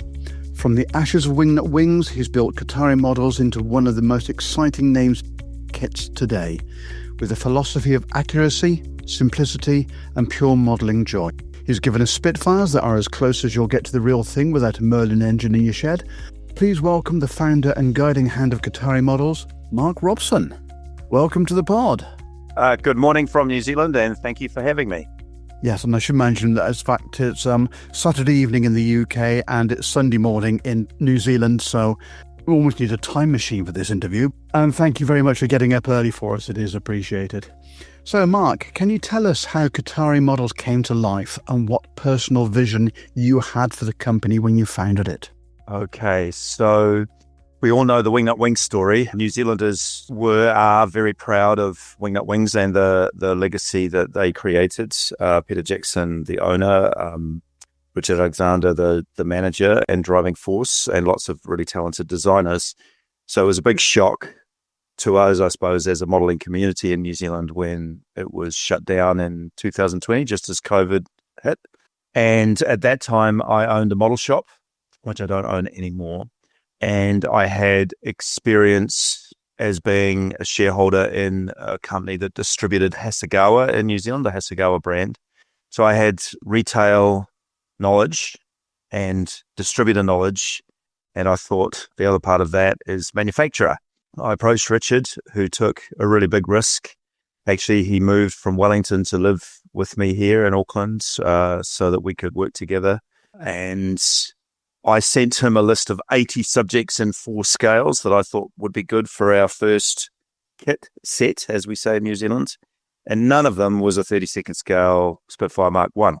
But he'd been trying to persuade Peter Jackson to do a Spitfire for Wingnut. And Richard's dad was very passionate about Spitfires. And when he mentioned to me Battle of Britain Spitfire and that the previous kit set in 32nd scale was the Revell one from about 1967. Yep. I thought, wow, I built that kit when I was a kid. I thought the Battle of Britain and the most recent kit is 50 years old, and it just seemed to fit. So then there was 2 years of design work, and out of that came the Spitfire. Kudos to Richard and Darren, because Richard said there's no point in having a manager if you don't have a designer. So they both decided to come on board with a guy who had a very minimal track record, me. Here we are today.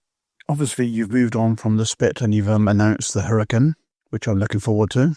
Oh, yes. Look, from your reaction, obviously that's an aircraft of passion for yourself as well. We'll come into that later. And obviously you've got the 109, which has just dropped. That is on the bench. Oh, cool. Ooh. I hope you enjoy it. It is incredible. I've been doing it today Oh, for the last couple of hours, and it is...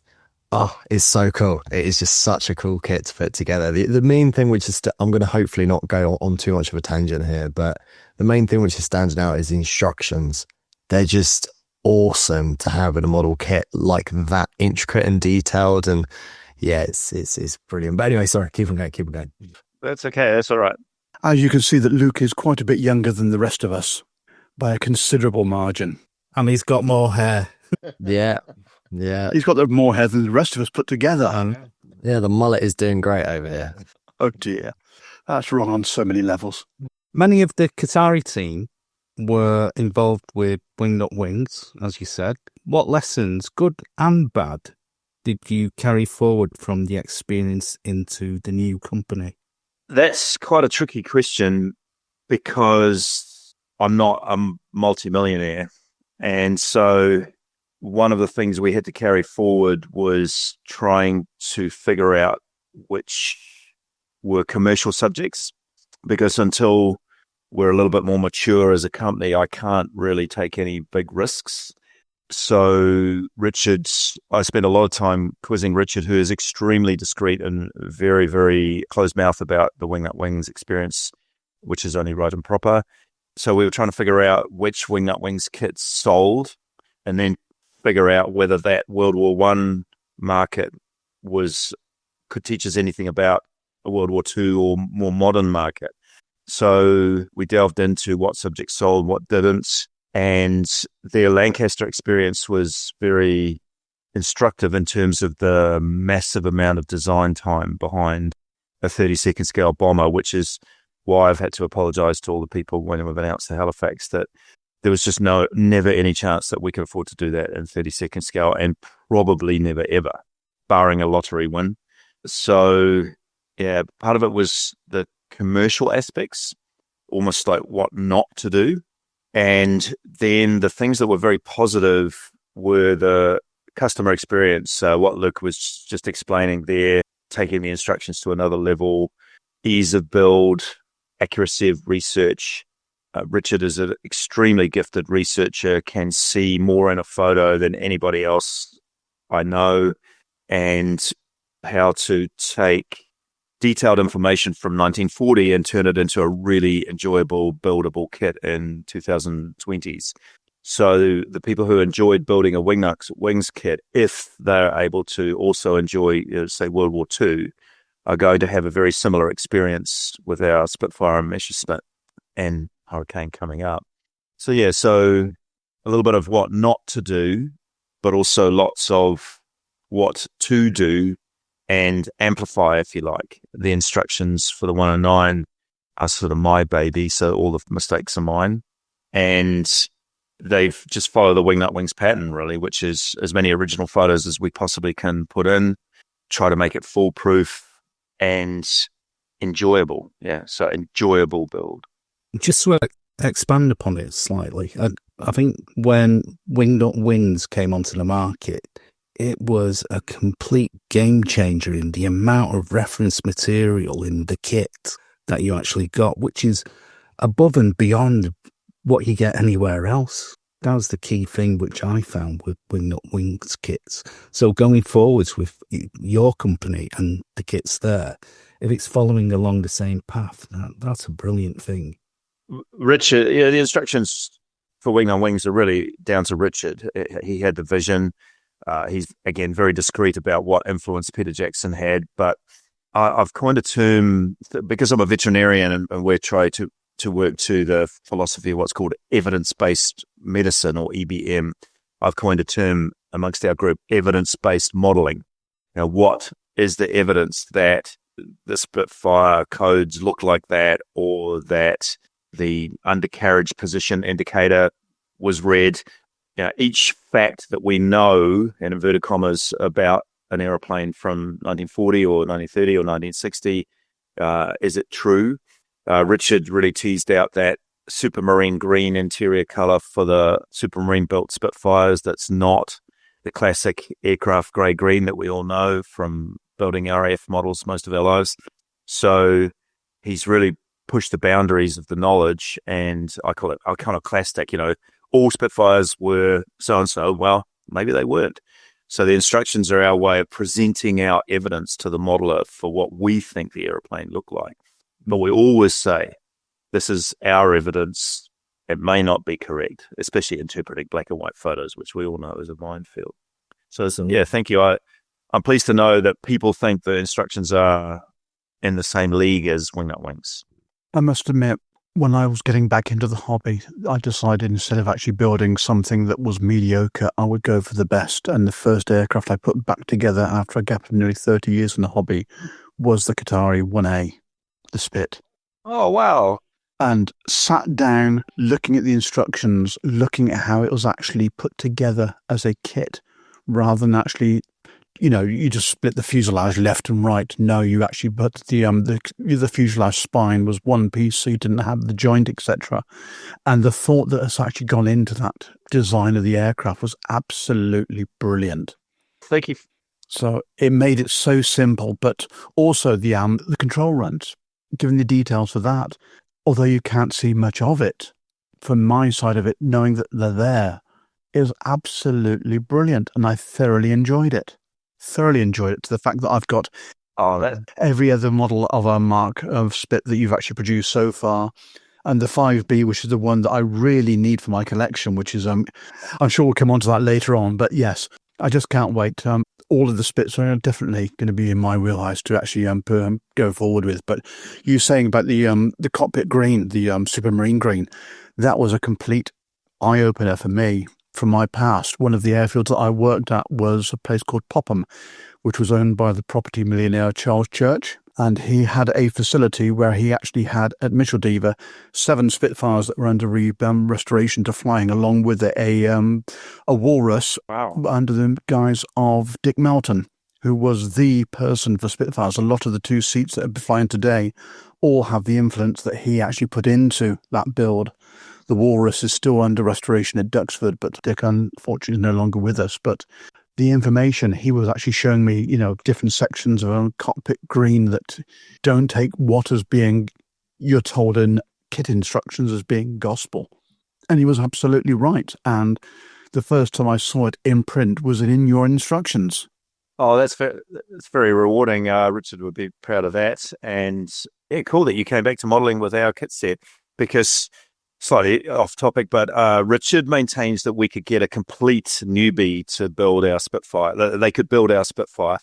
I think it's probably just a little bit more complicated than that, but people enjoy the experience of the way big parts of it just click together. The cockpit, you look at it and you go, and then click, it's in place, and it doesn't even really need glue.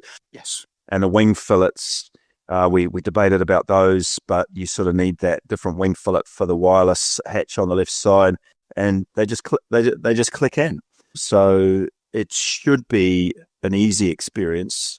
The only thing on the Spitfire that still causes me fits really is that under fuselage joint where the wing assembly mates with the underside of the fuselage, and that's really difficult to engineer. Yes. But the spine, we were big on the spine. I'm going to say I think it was my idea, but I'm pretty sure Richard was ahead of me anyway. It's just I hate sanding and filling. I just hate sanding and filling and rescribing. We couldn't do anything underneath, but then at least it is underneath. But the spine, it should have that slight shoulder to it. That panel stood slightly proud. So, and then you don't have to try to replace the rivets on the top of the spine. Anyway, that's a minor point. And I haven't actually looked.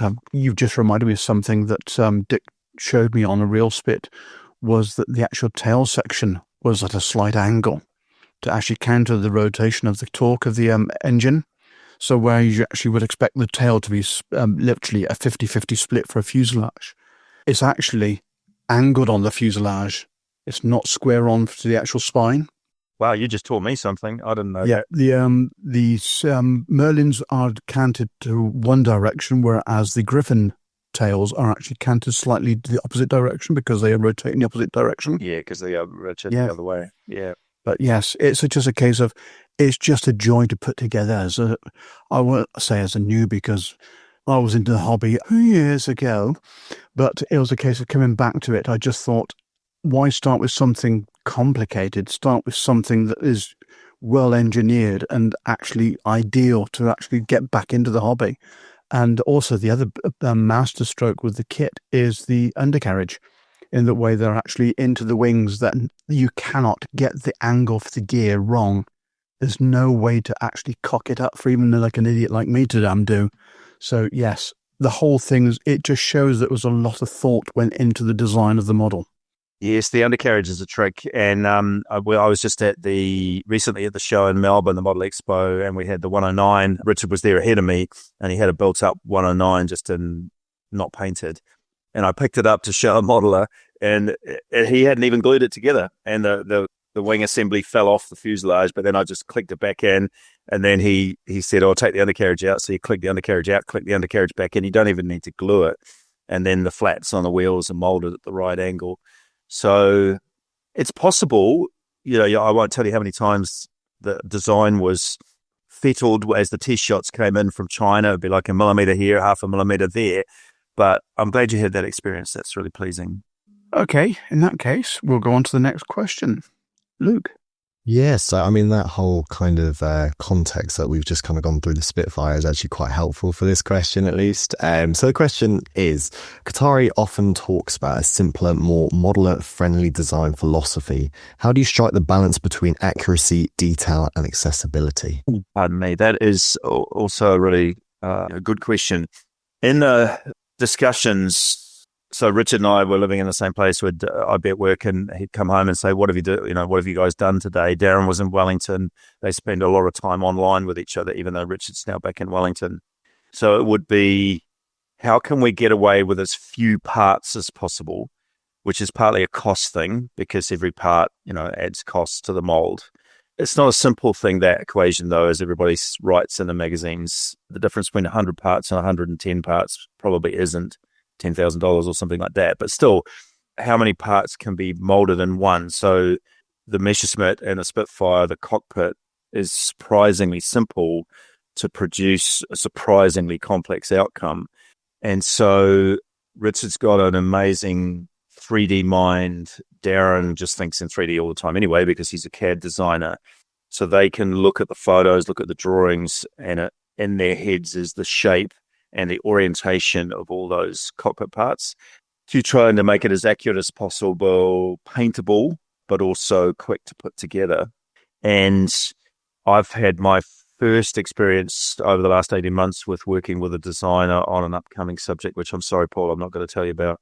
And the trying to learn from Richard and watch how I would watch him have an online session with Darren, and watching Darren, I say he makes the electrons dance in the CAD. So using SolidWorks, which is a very competent, rather expensive software program, he can just make curves and rivets and angles and play with the shapes. And Richard would go, no, yes, there. And then onto the next part, onto the next part, onto the next part. So I've had a little bit of that same experience. So in that question, though, is the looming dollar sign, because the more time you take, the more it costs. The more subtle the shapes, the more chance that the mold is going to be subtly wrong and need to be adjusted. And it's the bank manager sitting in the back of the room going, come on, you guys need to get this out on the market. So along with those accuracy, ease of build, enjoyable experience is what is the deadline for getting this kit shipping. I bet you every modeler in this group and in this world has had that experience of, you've got a deadline for a show or a submission of an article or something, and you'd want another 12 hours on the model. Even as you're putting it on the table, you're going, oh man, I could have done a better job of that weathering or whatever. Nobody who looks at the model would have any clue that you could do 12 more hours or whatever. It wouldn't affect the outcome in the eyes of the people. But it's just like that designing a kit. Richard wanted another 6 months on the Spitfire to make it even more perfect, even more Tamiya-like.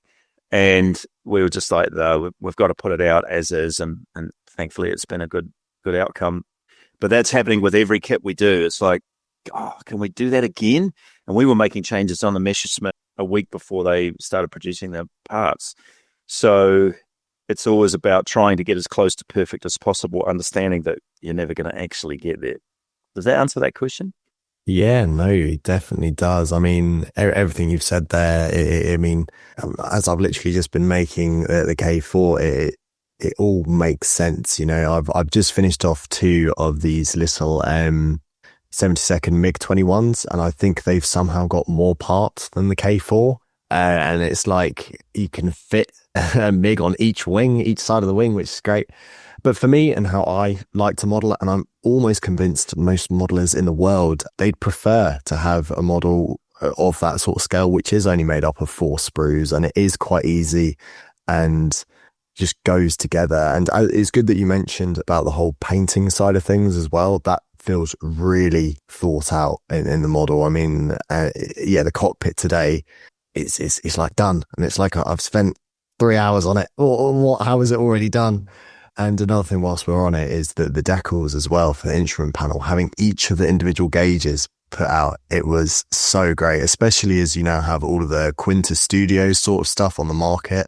If you have the decals, which are so well printed already in the kit, it almost puts them out of the way, because I've got those decals on now, I put the gloss varnish on them, and it looks 10 times better than a Quinta set, so it's just, it all makes sense, and it's all very, very satisfying. That is, the main thing. Oh, that's lovely to hear. Yeah, the individual decals were a debate that we had. It's, even with the brilliance of Cartograph as a printer, it's just impossible to have a whole instrument board and get rid of all the clear film in between. So somebody was posting on Facebook yesterday that I must be crazy, I just put 39 individual decals on the 109. But as you found, it doesn't take that long, just a systematic movement. And the printing is incredible because Kōtare can do that. The dials should look as close as printing can get to the original instruments. We've had a little bit of comment about the bezel colors, and we're not 100% sure that we've got it right, but a lot of people seem to like it because there just aren't many color photos of K4 cockpits lying around in the world. So that's nice to hear that you're having a good experience. Scott Samo, the Model Geek, said the same thing. He was like, 3 hours in the cockpit was together. What's the story? So I have this philosophy, which I've said several times, of decaling is my favorite part of the model, decaling and finishing it. I'm a really slow finisher. So everything that gets in the way of getting to decaling is an irritation to me. An engine, too many parts, or too many seams to fill. So it's like, how can we get this model together, painted and decaled as quickly as possible and get on to the next one? So that's a little bit of the guiding philosophy, I suppose, which is not much different to what Richard was doing with Wingnut Wings. Brilliant. Okay, Dan. Hi, Mark. Your first release was the 32nd scale Spit Mark 1A. You recently announced the annual launch of a limited edition photo reconnaissance version of the Spit. How long before you tool a Griffin-powered 32nd Spit to fill the brief? If I had more designers next week, because the Griffins are my favourite Spitfires, the Mark 22, the FR47. So when Richard and I were debating the first subject, I once would realised it wasn't going to be a 72nd scale VC10. It was which Spitfire. And I was pushing for a Mark 14 because you feel, as a model shop owner, wartime subjects sell better than peacetime subjects. So a Mark 14 is almost certainly going to do better than a Mark 22. So he pointed out very cogently, as I said before, that the Battle of Britain Spitfire was the obvious choice. So we had a risk for a while there that we're going to be seen as a one-trick pony. So Spitfire, Spitfire, Spitfire, Spitfire. And that was behind the decision to go with the Messerschmitt and some of the other things that we're working on. But Richard and I have an orderly progression of Spitfires in mind. I'm not saying it's going to be as they were produced in real life. We might jump further into the line and then come back into the middle or something like that. But before I die, we're going to do Griffin Spitfires in 32nd scale and 48 scale and maybe 72nd scale. So my comment about the PR Spitfires, a few people have picked up on, what, you're going to do all the PR Spitfires? That means you're doing Griffin Spitfires. Well, yes, but I'm not sure when. And the PR Spitfires, there is a rationale for doing it in the historical sequence, PRA, PRB, PRC, etc. So you can see where a Griffin Spitfire is going to come into that line, which is probably 10 years away. But I suspect it'll be quicker than that. And I know it's heresy. Well, in the eyes of some people, it's heresy to say I prefer a Griffin Spitfire over a Mark 1 or a Mark 5 or a Mark 9. It's just, it looks balanced to my eye. The big nose, the big tail, sleek. So I built the Matchbox 32nd scale Mark 22 when I was about 13. And while it was a mission, I was still extraordinarily proud of that airplane and the way it sat on the bench and hung from my ceiling. So I want to get back to that era of Spitfires. So the Mark 14, though, is the wartime feared, according to the Luftwaffe, Spitfire development. And whether it's high back or bubble top, it just looks the business. And so, yeah, Griffin Spitfire's coming up, but not in the next 24 months, I can tell you that. No, but it is something that you'd certainly consider doing. Oh, absolutely. Do I sound enthusiastic about Griffin Spitfires? Not so. Just a little bit. Yeah. I love them. I think they're great. The thing that Take my money now. the thing that I picked up was the Seafire reference as well. Well, about the FX Seafire FR47, I love that airplane. In 1996, I got to do a driving tour of the States, and my friend Lee Cole from Baton Rouge insisted that I go to a place called Breckenridge, Texas, which is in the middle of nowhere, because that's where a refurbishment facility had the last remaining FR47. And Lee, and also because he's mates with Roy Sutherland, so you've got to go and measure the flaps because the flaps were bigger, and you've got to get detailed photos. We get there, me and my long-suffering ex-wife, and the guy, I forgot his name, lovely man, but he said, look, the Seafire is in those containers over there in bits, covered in other bits, I'm not going to be able to just get bits out for you. But here's a Bearcat. Climb all over the Bearcat. So I've got 200 old print photos of a Bearcat. And, of course, that aircraft was restored to fly, and I would love to see that aircraft fly.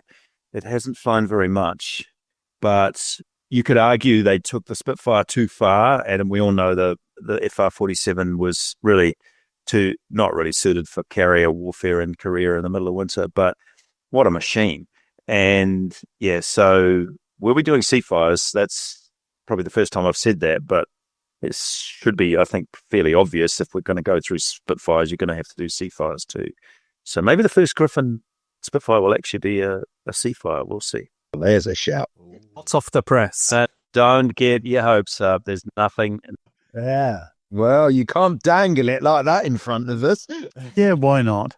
And then, of course, you've got the Spiteful, and you've got the Sea Fang, and then obviously the Attacker. So lovely progression. Hey, come on. Yeah. Oh, we'll just whistle one up this week, shall we? I was thinking about the Spiteful and the Sea Fang yesterday. They're not my favourite shapes, but and 32nd scale. Oh, I'd have to have some money in the bank to do those. But I love 50s aircraft, so the jets are coming. Again, there's nothing being designed right now, I assure you. But Attacker, Seahawk, Sea Vixen, Scimitar, they're some of my favourite airplanes. So yeah, duly noted. And a little trick, if you ever need to take a Seahawk to pieces to move it by road, you've got to have the wings folded. All right. The actual design is basically the wings dropped in, and the only way you can get the wings off is to have them folded. So if you've got one that was a gate guard, going back into my dim and distant past again, we tried to move one by road, and we had to get the hydraulics working to get the wings folded so we could actually lift them off to move it. Wow. But then again, when they were built at Coventry, but they flew from Gunpit as well, because at that time Coventry didn't have a hard runway. So it was literally a vertical drop in for the wing. There's a useful piece of information for somebody. I love that shape, the Seahawk. I've recently finished the Hobby Boss one and the overall Reds aerobatic scheme. I just think it's such a pretty aeroplane. So we'll be doing Seahawks in one form or another at some point. And there's another exclusive. Okay, then moving on. Kōtare are praised for historical accuracy, and you've already touched on this partly already, but can you walk us through your research process, how you source references, validate them, and translate them into CAD? Yeah, the research, it takes an enormous amount of work. So back to Richard. So he's, I've already said, can get more information out of a photo than anybody I know. He's built our archive, digital archive, and he's phenomenal. So every photo is cross-referenced 4 or 5 different ways, like by serial number, squadron number, date. He can search all the highest resolution photos, or all the color photos, all the 19 squadron photos. They all just pop up as you search, multiple layers, and then in each aircraft there'll be undercarriage, propeller, cockpit, etc. And then in the cockpit there'll be instrument panel. Then in the instrument panel section there'll be, altimeter or whatever.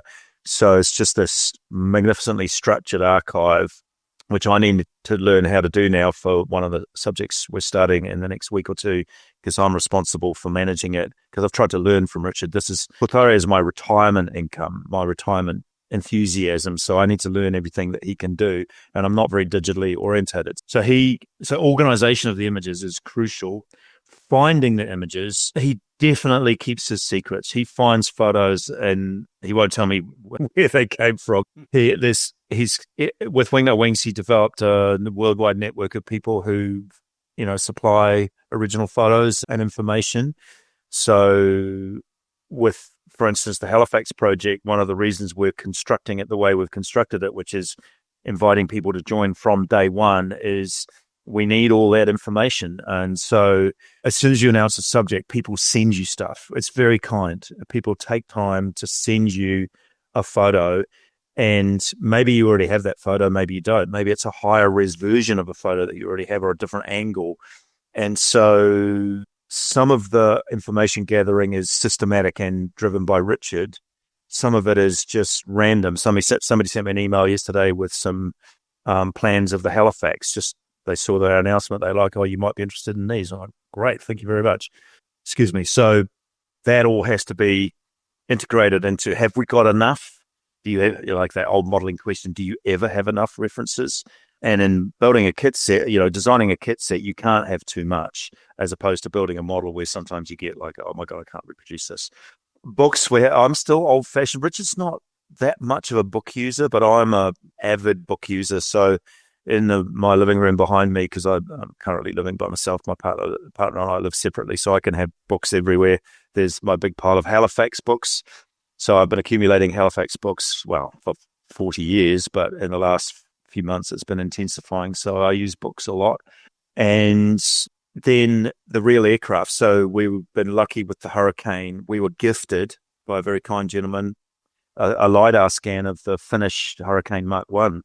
And so we all know, I think it's fair to say, Airfix pioneered the LiDAR scanning concept. Maybe they weren't the first, but they were the first to really publicize it.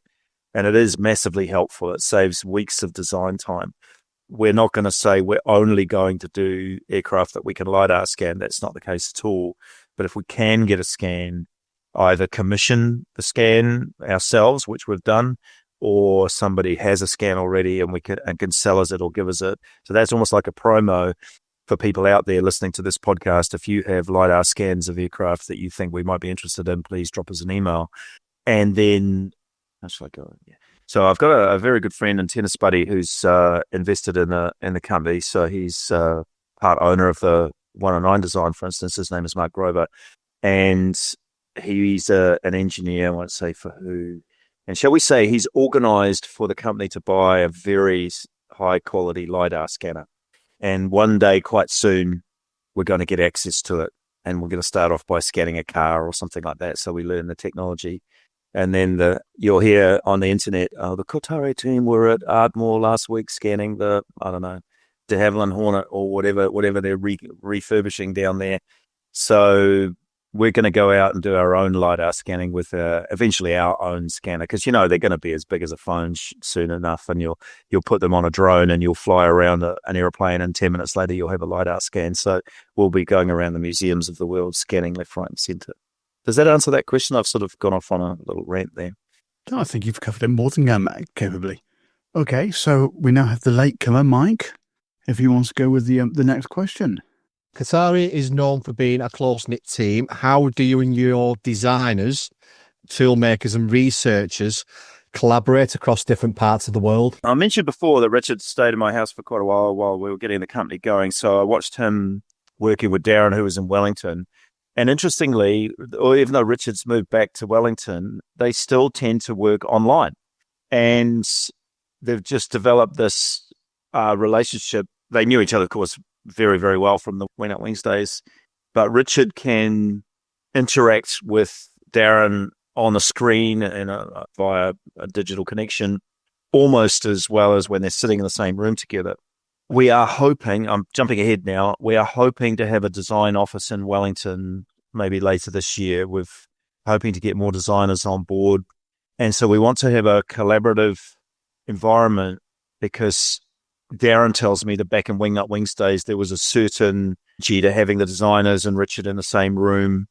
How, they could turn around and go, oh, how do you get that curve on that propeller blade? How do you make the seat fit on a Spitfire, et cetera? All those sorts of questions. But also in the modern environment, working from home with flexible hours. So Darren has children. He likes flexible working life, so he can drop the kids to school, pick them up after school, that sort of thing. So we'll have a hybrid working life where 1 or 2 days they come into the office. Richard sits there. I'm hoping to be there more often as I slowly downgrade my veterinary career. And so we will have times when we're all together in the same room, at least the New Zealand crew. But a lot of the time is spent doing this sort of thing online. I think Richard and Darren use Teams as their software platform. Lots of phone calls, not quite as satisfactory as sitting in the same room. And then I try to get down to Wellington at least every couple of months for a full day of brainstorming, putting kits together, show me how this works. Darren can build the kit digitally. The first time he did that with the Spitfire, Richard and I were sitting up here in my living room. Darren was in Wellington. It was an evening. And he literally built the Spitfire digitally on the screen in front of us. And that was my first inkling of just how cool it was going to be. because at that point there were no plastic parts and we hadn't 3D printed anything. So, so a lot of online stuff, some in-person stuff. And then we've got Radu Brinzan, who lives in Ireland. So he's done the 109 for us. And that's, of course, all digital because you can't just hop over to Ireland for a few hours for a meeting. And that's introduced some issues, especially because the K4 was so poorly documented. So it was like you got this grainy photo from 1945, making sure you both have the same photo that you're looking at. And Richard managed that project largely in the design phase. So it'd be like photo number 27 in the archive. Have a look at that. Does it look like that? So the project I've been doing with Radu, because of my working life, it would be 8:30 at night my time. So it's morning time for Radu. And we'd spend 2 to 3 hours online just going through the design, getting quite late for me, but I'm a late person, so that works okay. And Radu's an extremely passionate person. So first you've got to get through talking about the Russia-Ukraine war and stuff like that, and then you get onto the model airplane. That's sort of the way it works at the moment. I don't think it's easy when you're in different parts of the world. And I think we'll do better in the Wellington crew when we've got an office space to all get together around a table and go, this hurricane test shot, what's good, what needs fixing, and do it all together. I think that will be easier. But that's the way it is done at the moment. When somebody opens a Kōtare box, what do you want their immediate reaction to be, Mark? Wow. Firstly, we're having this is a frustrating topic. Firstly, we want all the parts, the box to arrive in good condition. So shipping kits around the world. I got some new shipping boxes done last year with our logo on it and went for the thickest grade of cardboard that seems, affordable and practical, but still the postal services of the world can, I think you could make a shipping box out of titanium and they would still find a way to crush it. So firstly, the kit's in good condition, the instructions are in good condition, etc. And then people to look at the parts. Yeah, I've developed a little bit of a philosophy for the team.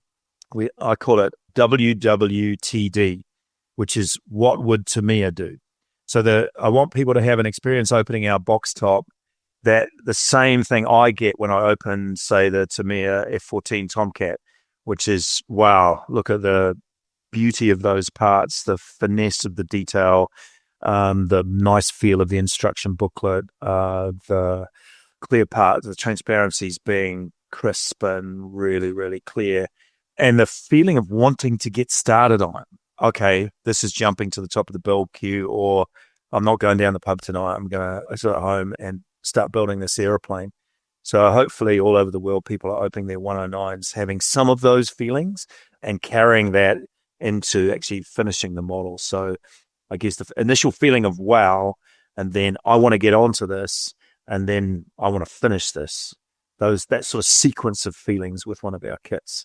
As a manufacturer, it doesn't make any difference whether people finish our models or not, but it's incredibly satisfying to see all the models online and go to shows and see one of your models built up. So we do, I said I want the Spitfire to have the highest completion percentage of any 32nd scale kit set ever released, as if we could possibly know, how many of our Spitfires. Yeah, send your photos in. Yeah, what's your hit rate compared to the 32nd scale from another company? So yeah, that feeling of wow, then enthusiasm that continues through the build to getting it on the shelf, really, that sort of feeling. That's a great answer. I think for me, it's after the wow bit, it's when you go through it and there's almost like that, how can you put it, that Apple iPhone unboxing. Yeah, do you know that satisfaction when you pull the film off the screen? Yes. It's that sort of feeling of, oh, this is quality, Yes. That's the sort of element which I quite enjoy. And that's just looking at the parts. I think we can do better. One of the things that's been on my mind is if you look at some of the kits from manufacturers in Asia, the box is compartmentalized with the clear parts in their own little cardboard segment. We're never very unlikely to have photo etch and stuff like that, but if we did, it would be securely packaged. So at the moment, I think we could still do better with compartmentalizing our boxings inside, and with the 109, because I made the instructions so long, the instruction booklet is really heavy, and it's caused a bit of a problem with rubbing against sprue attachment points. And so maybe having a box with a false floor or something like that, where the decals and instructions will be separated from the parts. So it's an evolving thing all the time. We just had a dialogue with somebody on Facebook yesterday who's recommended looking at a manufacturer from China, I think it was, that has a really tough box that the kit is in, not the shipping box, but the actual kit box. And I'm going to try and buy one of those kits and have a look at how they do it, because you never reach perfection. You've got to evolve and improve all the time. Absolutely. So with your boxes, do you source them locally, or do you have a manufacturer who specifically makes it just for the company? So the boxing so far, all of them have been completely put together in China. We've got 2 different molding companies that we work with at the moment. And so mold maker commissions the production of the kit boxes, the instructions, the printing of the instructions. Decals are done in cartograph and then shipped to China. By the way, thousands of decals are really heavy. Like they go on pallets, and they're hundreds of kilos shipments that go from Italy to China. So that's a major logistical exercise.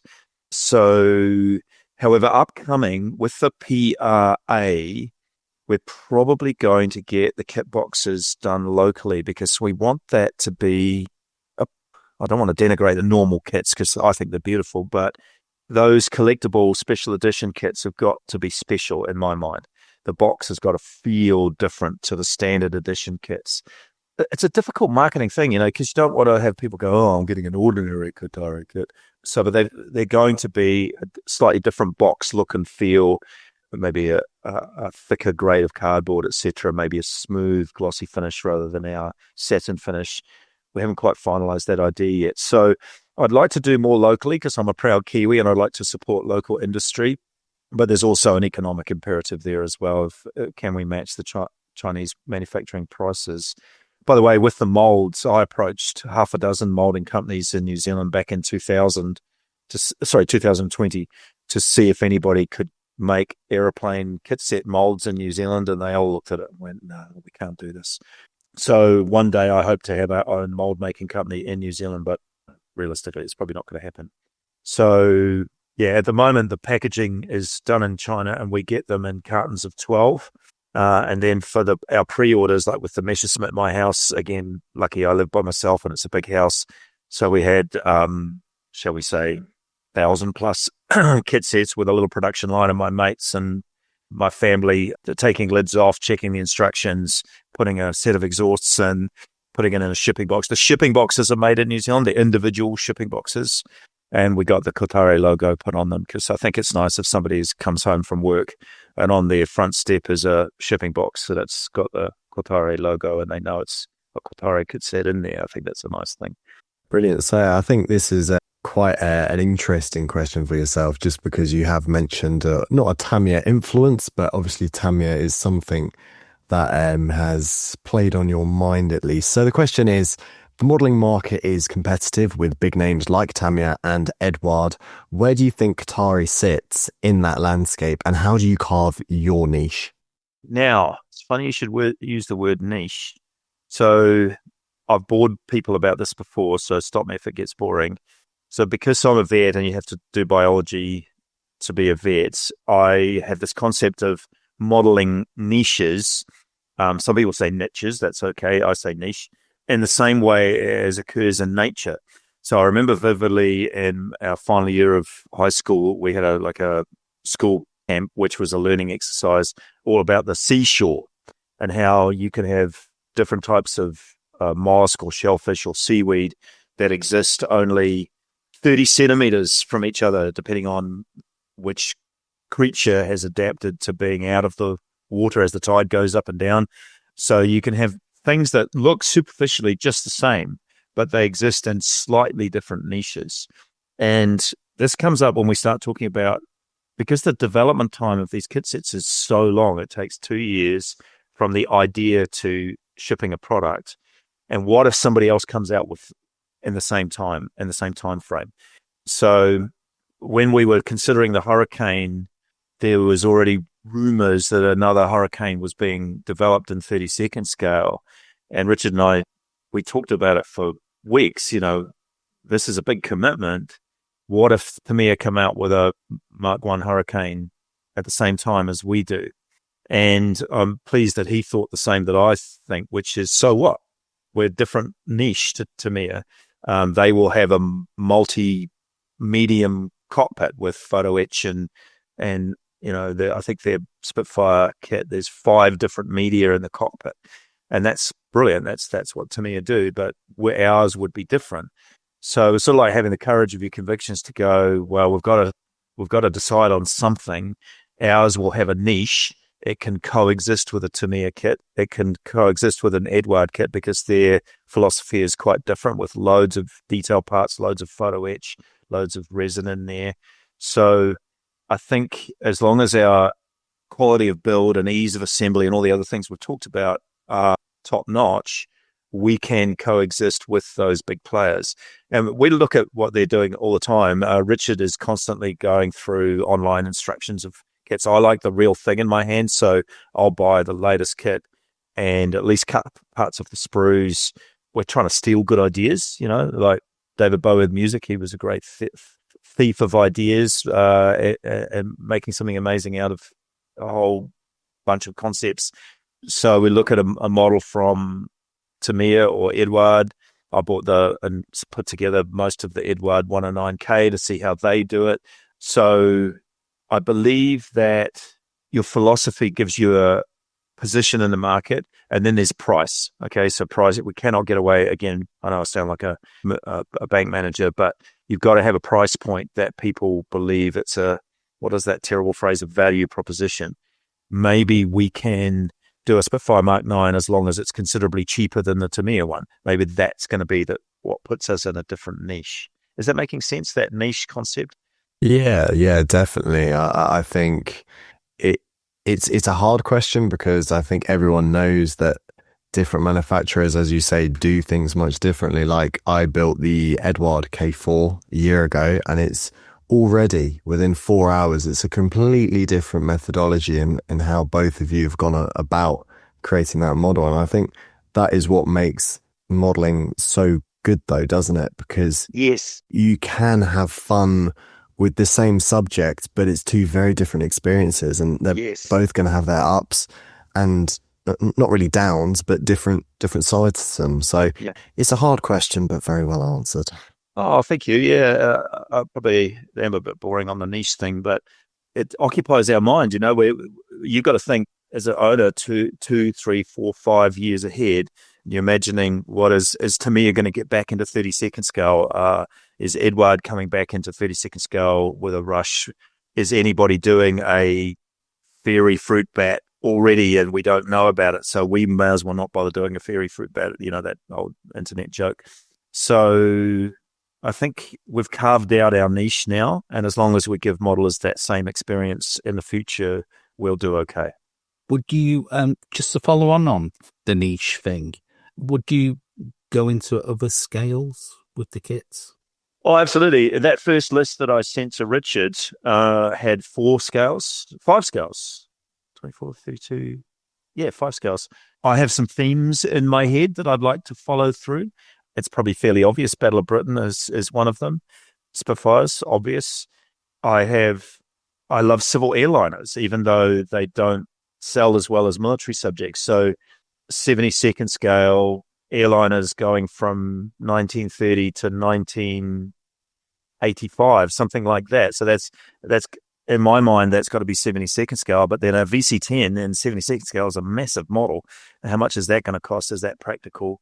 So I had an interesting experience at the Melbourne Expo. Bear in mind, these are Aussies, right? So a chap came up and said, "What's your first jet going to be?" And I said to him, "Well, what do you think we should do?" And he looked at me and said, "I don't know." And I said, "Well, go around the show and come back and tell me what you think we should do." So he comes back an hour later, and again, remember he's an Aussie, and he says, "An F-111 in 32nd scale." And I said, "Okay, go and look at that. Go and look at that border Lancaster over there. An F-111 is longer than a Lancaster." He said, "No, it's not." So I had to get my phone out and Google and show that a F111 is actually longer than a Lancaster. So at a 30-second scale, it's going to be a meter long. And he was like, oh, okay. And then the next chap was like, what's going to be your first 70-second scale model? And same thing. I said, well, what do you think? He goes, oh, I don't know. And so this is a different chap. And so he goes around and he comes back and he says, I've got it. A DH7 Caribou. And because, of course, Australia flew them.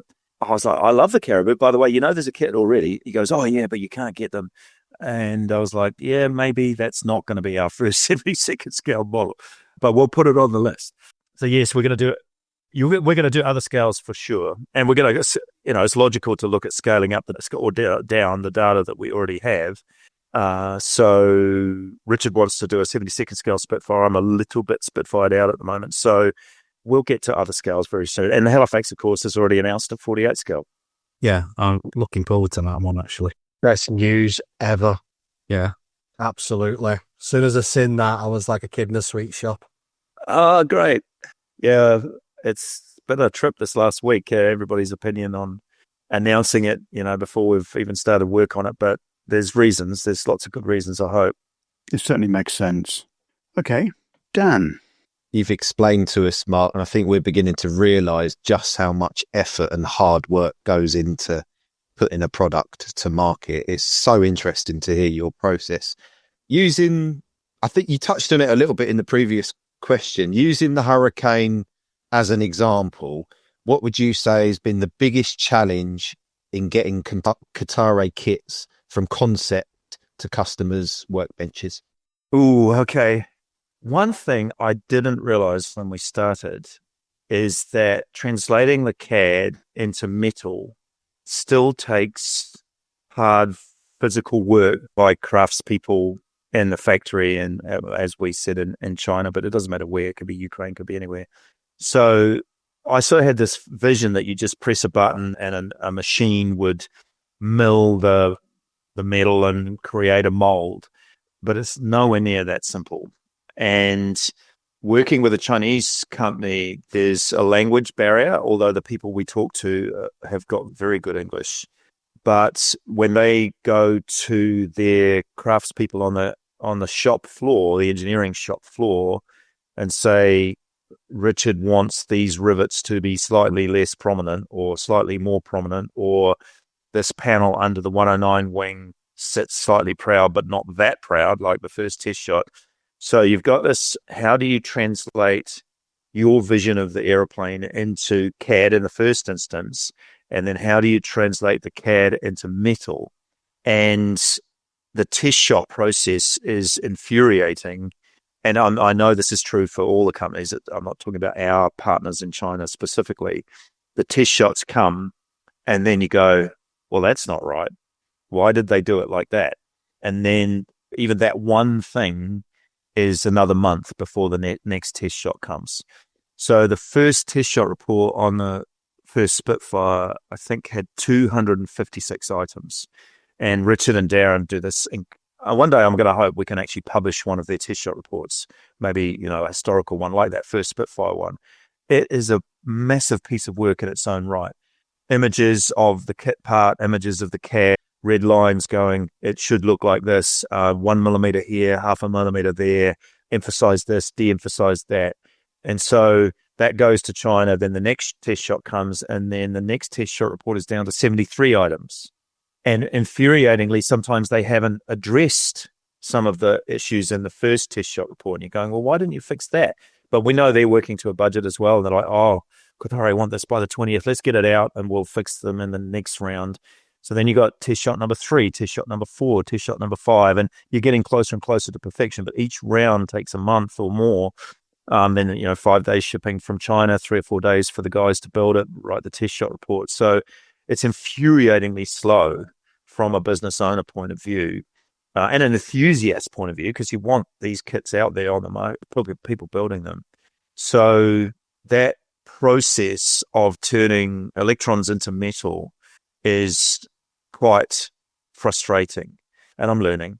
And then allied to that, again, sorry to mention it, but there's the money. So, you're paying these very talented people salary, and meanwhile, we're trying to fix 27 things on the mold before we can actually sell any of them.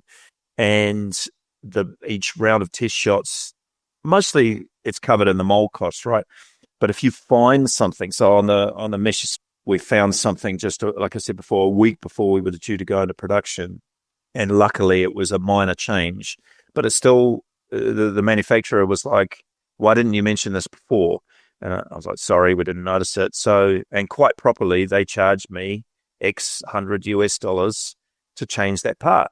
Every change that is not the manufacturer's fault, like if they've got it wrong, they have to fix it. But if we've missed something or we find something or we get a new photo, it's more money on the cost. So it's, yeah, those two things I think are a lot linked. The frustration of how long it takes to get the perfect pet, or as close to perfect as you can, and then how much does it cost to do that?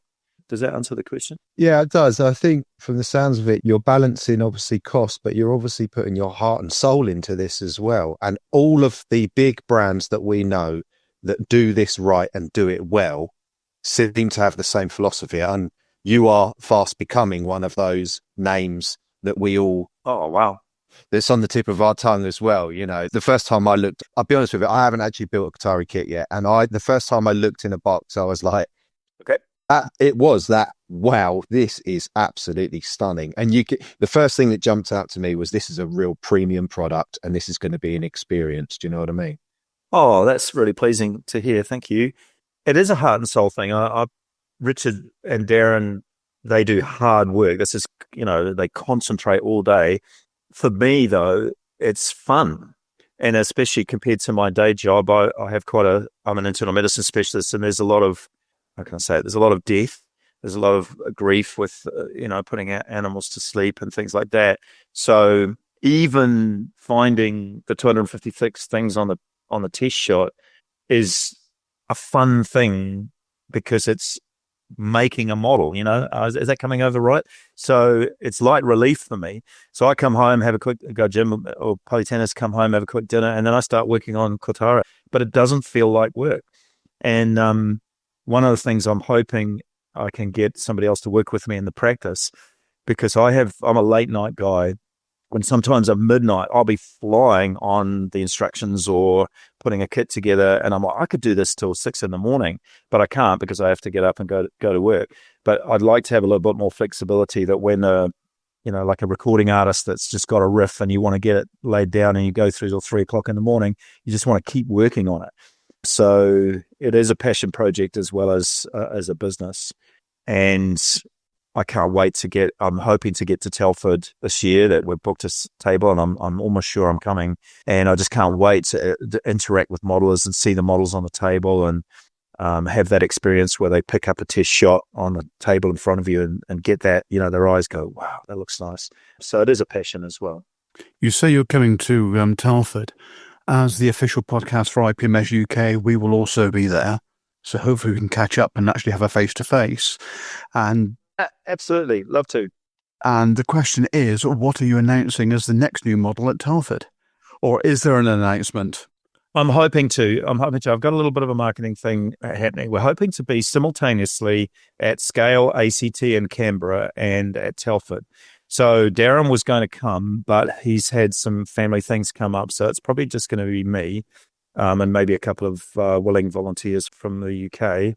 And I haven't been to the IPMS UK National since 1995 when it was at Stoneleigh.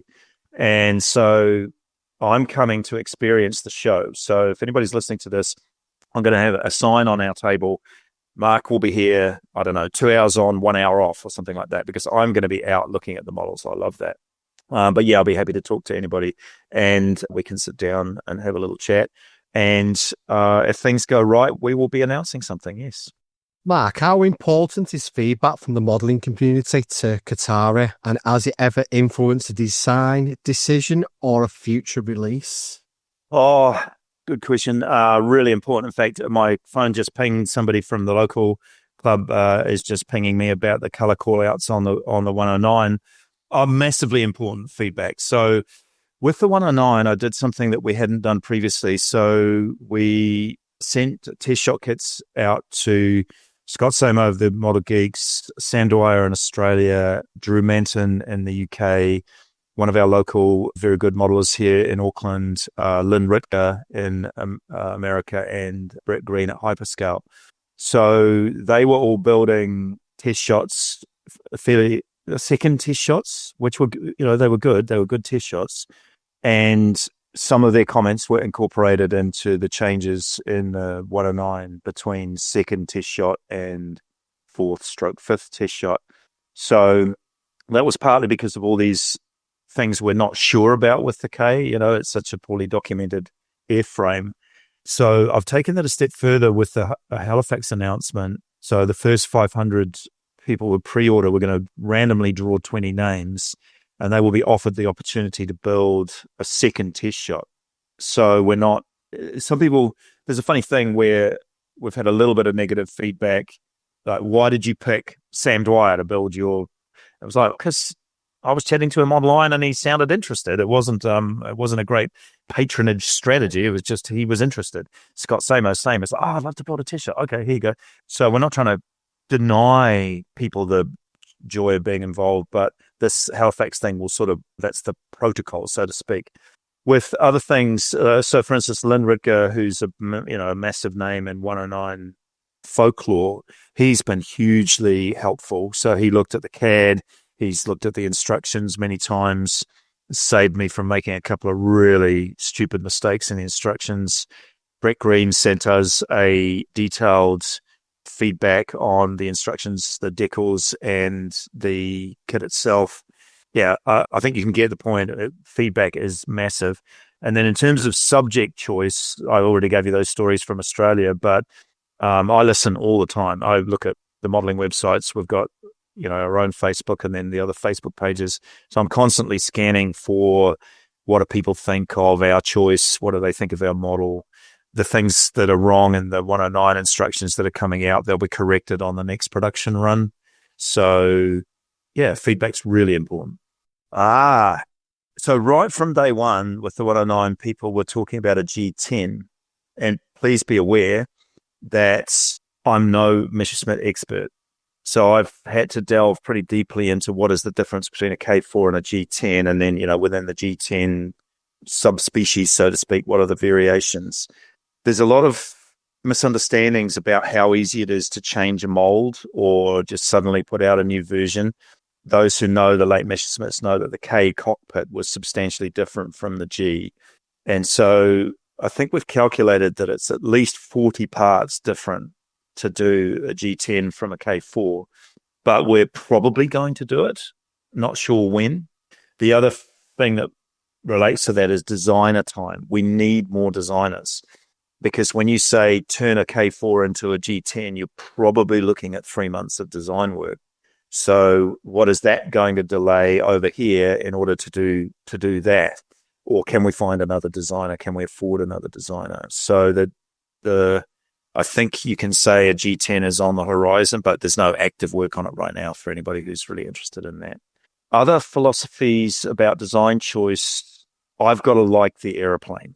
I'm 61. I've got only so many years left. I've got heaps of airplanes I want to do. I'm not going to do an airplane just for commercial reasons. I'll name one just to get it out of the way. Somebody was chatting about this in the Halifax threads. I personally don't like the Avro Lincoln. Sorry if you're an Avro Lincoln fan. I just don't think it looks right. While I'm alive, we won't be doing a Lincoln. So in any scale, that's gonna really offend a few people. I'm sorry about that. Could be strapline, that. I hate. Yeah, no Lincoln. Okay, closer to home, much respect to Airfix for doing a two-seat Spitfire. I really want to fly in a two-seat Spitfire. I'm hoping to afford that one day. But I think the two-seat Spitfire looks awful. So we're never going to do a two-seat Spitfire. I know why it looks like it does, but I don't think it looks nice. I've already said I love the 50s. I could just spend the rest of my life modeling the 50s, both as a modeler building kits and as a kit manufacturer. Take that as a theme. I've already said about airliners. They're going to have to be dotted in with the other things. I've said elsewhere, and I'm developing the idea. Remember, Matchbox kits, and people are under the thumbs up, Wongi. People are under the misapprehension that Matchbox didn't make money, but they did. It was their plastic kit set line was very profitable. Well, profitable. The reason why that company went under was nothing to do with the plastic airplane line. So their concept of 4 or 5 bankers, a Mesh Focke-Wulf, Spitfire, a Mustang, then a Fairey Seafox, then a Lancaster, a Heinkel, then a Hayford. I think that's able to be followed, that you get some money in the bank to take a risk, and then hopefully the risk pays off as well, and then you can take another risk. I'd love to do a 32nd scale Wyvern. I love the Wyvern, the Sea Vixen. Can you imagine a Sea Vixen in 32nd scale? I love a Sea Vixen. But they are, massive risks. And by the way, there is no design work happening on either of those aircraft right now. So, so it's an airplane I've got to like, which is a lot, hundreds of different airplanes, something that hasn't been done to death already, although, we'll find our niche. And then underappreciated, I'm getting a bit of flack for choosing a Mark II Halifax instead of a Mark III. But I think the Halifax is massively underappreciated. And of the Halifax breed, the Mark II or Mark I, Mark II, were underappreciated compared to the Mark III. So that's why we've gone with the Mark II first. And as I've said several times now online, a lot of brave guys died trying to do a job in that aeroplane. And they need to be, in a small way, with a plastic aeroplane, recognised. Yeah, what do you think? What do you reckon we should do next in 32nd scale? You guys, what? Well, I know what Mike would like, and it's something to do with an F4. A US bomber for me. There's a design already done for a 32nd scale F4K/M. I know the person who did it, but I'm not sure that it's in the manufacturer's books for upcoming release. But of to do one, there is already one design, so we've got to be careful. Got to be careful there. You like the Jaguar, Mark? Seppicat Jaguar or BAC Jaguar or the Jaguar car? Seppicat Jaguar, yeah. BAC, yeah, Jaguar car. Yeah, I love Jaguar cars. So if we had to go to a different genre altogether, I'd be a large scale line of Jaguar car models. I love the Jaguar aircraft, always have. So I'd love to do one in 32nd scale. Again, there is no design work happening on a Jaguar right now, but I haven't got an Airfix one yet, but I can't wait. I'm going to have to wait, but I'm looking forward to it. Yeah, what else? 72nd scale aircraft, what do you reckon? Mike, 72nd scale aircraft. I think something that we were talking about airliners, is a Comet. Yes, 72nd Comet. 172nd Comet, you could do a conversion to a Nimrod. You could also do, as it was the same fuselage, you could do a Caravel. I love the Comet. Love the Comet. 72nd scale Comet. Yeah. Yeah, I love the Nimrod. Love the Comet. So I've got a theme in mind. I haven't mentioned this already. The world's most beautiful airplanes. I actually canvassed all our group last year. Concorde, late Mark Spitfire, P-51D, a Fairey Phantom. I love the airplane. Comet. So just a line of kit sets titled The World's Most Beautiful Airplanes, and just have that running for the next 20 years. That would be cool. Yeah, so okay, I'll take those suggestions. Would there be anything in the works for a helicopter? I'm not the world's biggest helicopter fans, but there's some helicopters I really like. The Belvedere, a large-scale Belvedere. But here's the thing. I was thinking about this the other day. How the helicopter market has gone 1/35th scale. No, I don't quite get it. I just, if we do helicopters, they'll be in one of the standard aircraft scales, 32, 48, or 72. Good man. Are they not doing 35th for the whole diorama side of things? Yes. It says that's what it is, Luke. That's what they're kind of rolling with. I mean, I haven't seen anyone I know really do many dioramas with them, but they're doing it nonetheless. Well, I'm an aircraft guy, so I'd turn it around the other way. If we were going to do a 32nd scale helicopter, we'd probably do some 32nd scale vehicles to go with it, or commission some to be done. Don't get me wrong, I totally know why there's 35th scale happening, but it's not ours. We'll stick to the standard scales. I know what you should do in 32nd as your first jet. Go. F-86. But yes. A decent, high-quality F-86, because it's been lacking for so long and you've got so many variants and so many markets you could actually hit with it. The Australian Sabre, the Avon Sabre. Which was completely different. Yeah. We had just about started design on a 48 scale F-86A when the clear prop one was announced. Very much on my mind. We've got an F-86F actually in New Zealand. There's one remaining F-86A left in the world, or one original one. It's in a tiny little museum in Ohio. And I actually had a itinerary planned, at least on paper, to go and visit that aircraft and scan it. So I think it's a very hot prospect for a 32nd scale kit. Again, no design work is happening on that right now. But yes. What you say, though, Mike, about an Australian one, though, immediately as a person who commissions the manufacture of molds, that's basically a whole new airplane. So you're talking, a mold for the standard F-86s and then a new mold for an Australian Avon. But maybe that's doable in 48 scale, maybe. So, yeah. Okay, duly noted. Buccaneer 32nd? Yes. Oh, that's going to be a nice one. I'm so glad you said yes to that then, Mark. Yeah. But nothing's been designed, Mike. All right. That's the second words.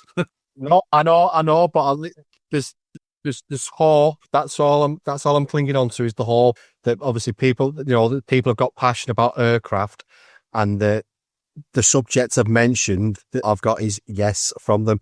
And like the Civics and the Wyvern, absolutely belters of aircraft. Absolutely superb. I have a vivid memory. I worked in England 95, 96, and I was a good friend in Newcastle, so I spent some time up in that coastline. 2 Buccaneers blasting over the beach just north of Newcastle at low level. And I don't know about you guys, but much as I love air shows, it's almost like seeing wildlife on a safari versus in a zoo. So when you're seeing 2 aircraft in the wild, so to speak, it just left such a visceral memory of these aircraft doing what they were designed to do. And so, yeah, I've built the original FX Buccaneer in Fleet Era markings, and will eventually build the FX 48 scale one. Yeah, I'd love to do a Buccaneer in 32nd scale, but you know how big it is, right? It's a big aeroplane.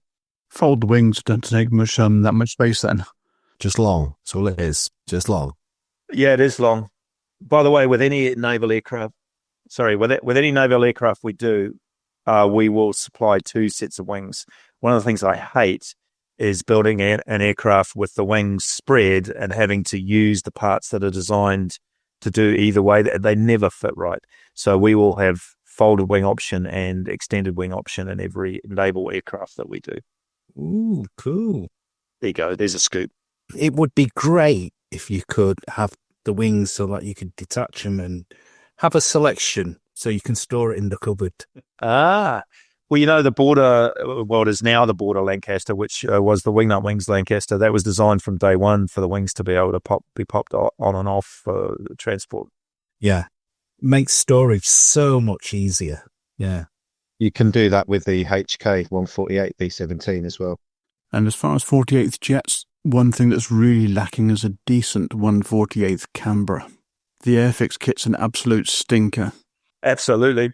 Okay, so again, I know it sounds like everything you mentioned, I go, I love that. Well, I love a lot of airplanes.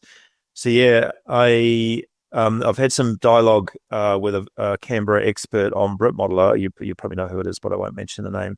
And very much on my mind because we flew Canberras here, of course, and lots of colour schemes for Canberras. So 48th and 72nd, 32. Can you imagine how big a 32nd scale Canberra would be? Too big. Be cool though. It would be cool. I've got one for you actually. Yep. So this goes back to your Matchbox days. Yes. I always remember the Strike Master New Zealand one. The Blunty, as they call them. Oh, yes. Yes. Yeah. Yes. It was the box art on the Matchbox kit just really grabbed me. It was just fantastic. I love that whole... I love everything. I love that whole line of aircraft. And my good friend over here, Craig Sargent, who does our 3D printing for us, he's ex-RNZAF ground crew, so he worked on Strike Masters. So he's angling for us to do a Strike Master. Of course, we can scan one here. So I've got the FX Jet Provost. Do you say Provost or Provo? Provost. So I've got a FX JP3, which I'm going to do in air display team markings, the Macaws. So I'd like to expand that line into 48th and 32nd. So again, no design work is happening on that right now. When we get more designers, they'll be definitely on the list. I'm going to retrain. Vampire, 30-second vampire. But a T-bird. When we decided on the Hurricane, the other number one prospect was a vampire. Ooh, boring. I love the vampire. Yeah, and we have them here as well. So, and if you're going to do them, you do single seat and twin seat and a night fighter. So, vampire tick. You also do the Venom. One important thing for the vampire fuselage, it actually says in the AP, because the forward fuselage is wood covered in fabric and dope, is to apply the dope liberally to actually improve the airflow. So there's very little in the way of panel lines on the fuselage that makes it nice and simple. I think it'll be a quick design, and partly for that reason. So, and so many color schemes and so many unit markings. I've got the vampires. I've got the FX T11 in paint. I've got the Hella FP5 on my shelf of Doom. It's been there for 40 years. I've got a classic airframes 48 scale one ready to paint. There's probably another one lurking around somewhere. So I've got a long history with vampires. Mark, last question. The recently announced 148 Handley Page Halifax marks not only a different scale for Kōtare, but a multi-engine bomber is quite a departure from the single-engine fighters. We've had a question in from one of our benchmates in the USA that's tried to register for the project, but sadly can't for some reason. Is there a workaround, and do you see this crowdfunding project as a route forward for future releases? Okay, so now I've got to be really careful not to get political, because I do intend to travel to the USA and we don't want them going through this podcast as I stand in the immigration in LA. So you guys all know the situation. And so our problem is the several-fold. So one is, are our products going to be classed as a product of New Zealand or a product of China? And all the information is pointing towards the majority origin of the product. So our products will be classed as Chinese products. So currently that negotiation is still happening between America and China. But so we're told currently the tariff is 30%. And so for a big subject, a big kit, that's a lot of money for a modeler to put on top of our retail price. But we don't know what to charge. So the Americans, we've had to say we can't take orders at the moment because we don't know whether to charge 15%, which is the New Zealand rate, or 30%, which is currently the Chinese tariff rate, or what will it be when we just start shipping this kit in somewhere around between 2 and 3 years from now. And admin-wise, can you imagine trying to go back to a modeler 2 years from now and say, oh, actually the tariff is more than we charged you. Can you send us some more money, please? Or we need to refund you $27.50. How do we do that? So we're told that we're going to get some definitive information this next week. And as a manufacturer, as a businessman, it pains me greatly that Americans want to give me money and can't. So we're very, very anxious to get that sorted. So maybe by the time this podcast drops, it will already be sorted. But we're sympathetic and aware. We've had lots of private messages as well as what you see on Facebook and the websites. So at the moment, all I can say is there'll be plenty of opportunity to buy. The model is not going to sell out this week. Well, be nice if it did, but it's not going to. So they'll just be patient is what I can say. And then as a model, as a funding model, obviously we don't want to do this too often because it makes it look like we're potentially ripping people off, which we're not. So this one is about producing something that's a risk for me. So you say, why hasn't there been a 48 scale Halifax done already apart from the FM one? It's because it's a risk, and so I'm not Peter Jackson, and the mold is an order of magnitude more expensive than a 32nd scale single seat fighter. A design time, minimum 18 months of a full-time designer minimum. And so it's a massive project. And if people want to help out with the risk, we're very grateful. It's a form of, if you like, risk sharing, where I'm still taking a big risk, but every modeler that signs up is also taking a small risk. And in the end, we get something that we weren't going to get otherwise. By standard funding methods, it would probably be 10 years before I could afford to do a Halifax. This way, there should be a Halifax arriving on people's doorsteps in 2028, and everybody that gets one will know that they contributed to making it happen. And hopefully that will be rewarding to people apart from being able to build the model.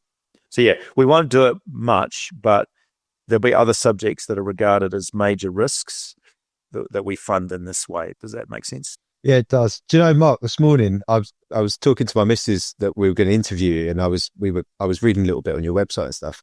And she said, and I told her that what you were doing, I sort of explained the whole crowdfunding thing. And she said, "Oh, you're going to get one?" I said, "No, it's not really my thing."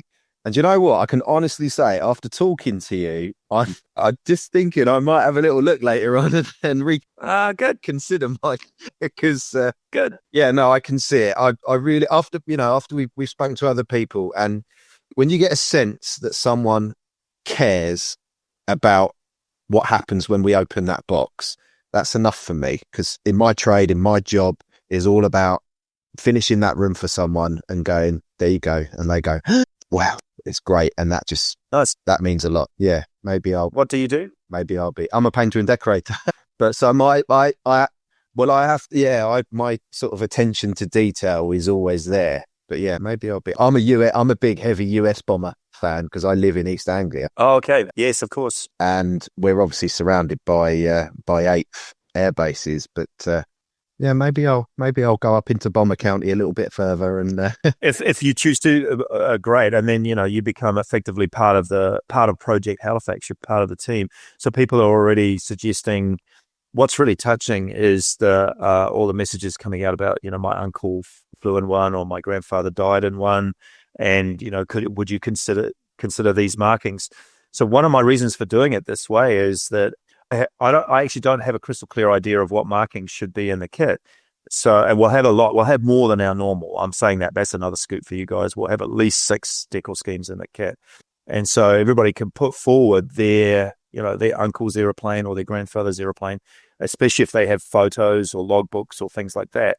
So in the groups that develop out of this, as everybody signs up for this project, there'll be a dialogue about what precise subvariants can we fit in the kit and what decal schemes are we going to do. And I hope people get a lot out of that, being able to actually help decide what the model ends up looking like. Fantastic. Okay, then you've already alluded to you've had multiple aircraft that you've been building recently. What's currently on your bench? I've got the worst habits of any modeler, not any modeler I know, but that joke now, squirrel, follow the new subject. So in your wheelhouse, Paul, I've got a ridiculous number of meteors in my life. So I've got the Tamiya Meteor converted to the C Meteor. That is so close to being finished. That it just needs a little bit of weathering and a flat coat, and that's done. I've got the FX F8 in paints, almost ready for decaling. I've got 2 of our Mark 1 early Spitfires ready for final weathering. One of them will come to Telford. I've got my 109 in a little bit of primer at the moment. It doesn't need much. So that's going to be in the box top scheme. We had a visit from a C5 in Auckland last week, which it was really heartening to see the aviation enthusiasm. So there were massive traffic jams around Whenuapai as this Galaxy came in, delivering some parts for the Hercules simulator that we're getting. And so I was able to pull down my Otaki 144 scale C5 from the cabinet, which is in paint, but has been sitting in the same state since 1989. So that has to get finished one day. So I have so many half-finished kits. I have to just get disciplined. When I built the FX Sea Vixen, I promised myself I would finish it before touching another airplane. And I spent 11 months on it. It's still not finished. And since then, I've started 25 other models. I'm terrible. Absolutely terrible. Oh, I think you take after all of us, to be fair. Welcome to the club. You're amongst friends here, Mark. Yeah, absolutely. I've somehow found as well in my little, I don't know if you can see this, my RAF logbook from World War II. Yeah. A couple of Halifax flights in there. So I don't know if you can see. Oh, yeah. Whose is that? It is, it's a weird story, but kind of like a great uncle along those sort of lines. So Okay. I'll have to dig those out and send some photos around to everyone because, Oh, cool. anyway, there you go. Okay, Mark. Well, thank you for sharing your story, your insights, and your passion with us today. Kōtare has already made a huge impact on the modelling world, and it's clear the journey has only just begun. We'll be watching and building whatever comes next with eager hands and empty wallets. Mark, thank you very much for your time, and hopefully you'll be a friend of the pod, and we'll have you back on again in the next time we've got an announcement. Thank you all, and I'll be happy to be on again at your convenience. Thank you very much, Mark. Cheers, Mark. Thank you, mate. Bye-bye. See you in November. See you at Telford, Mark. Hopefully, we'll sit down together, have a beer.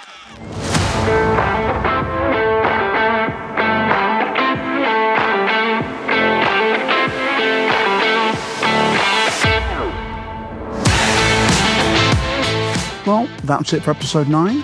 I think it's fair to say we've had 2 amazing guests, and with the news that Martin is joining the team, I think you'll agree it's a fantastic addition to the show. And what have we got lined up for you in episode 10, I hear you shout? Well, we're keeping this one a surprise. But all I will say is we have a fantastic collection of guests lined up and look forward to speaking to each and every one of them in the very near future. If you can't wait till episode 10 drops to find out, follow us on our socials and you'll find out faster. Till then, keep the modelling bench as clean as your minds. Okay, that's a fail to start with. Time to say our goodbyes, so we'll start off with Luke. Bye-bye. Dan. See you, everyone. Just remember, every model you build is just practice for the next one. Boulders. See you next time, folks. And Wongi. Bye, everyone. And remember, 60 parts or less. And for myself, thank you for listening and see you on the next one. Bye-bye.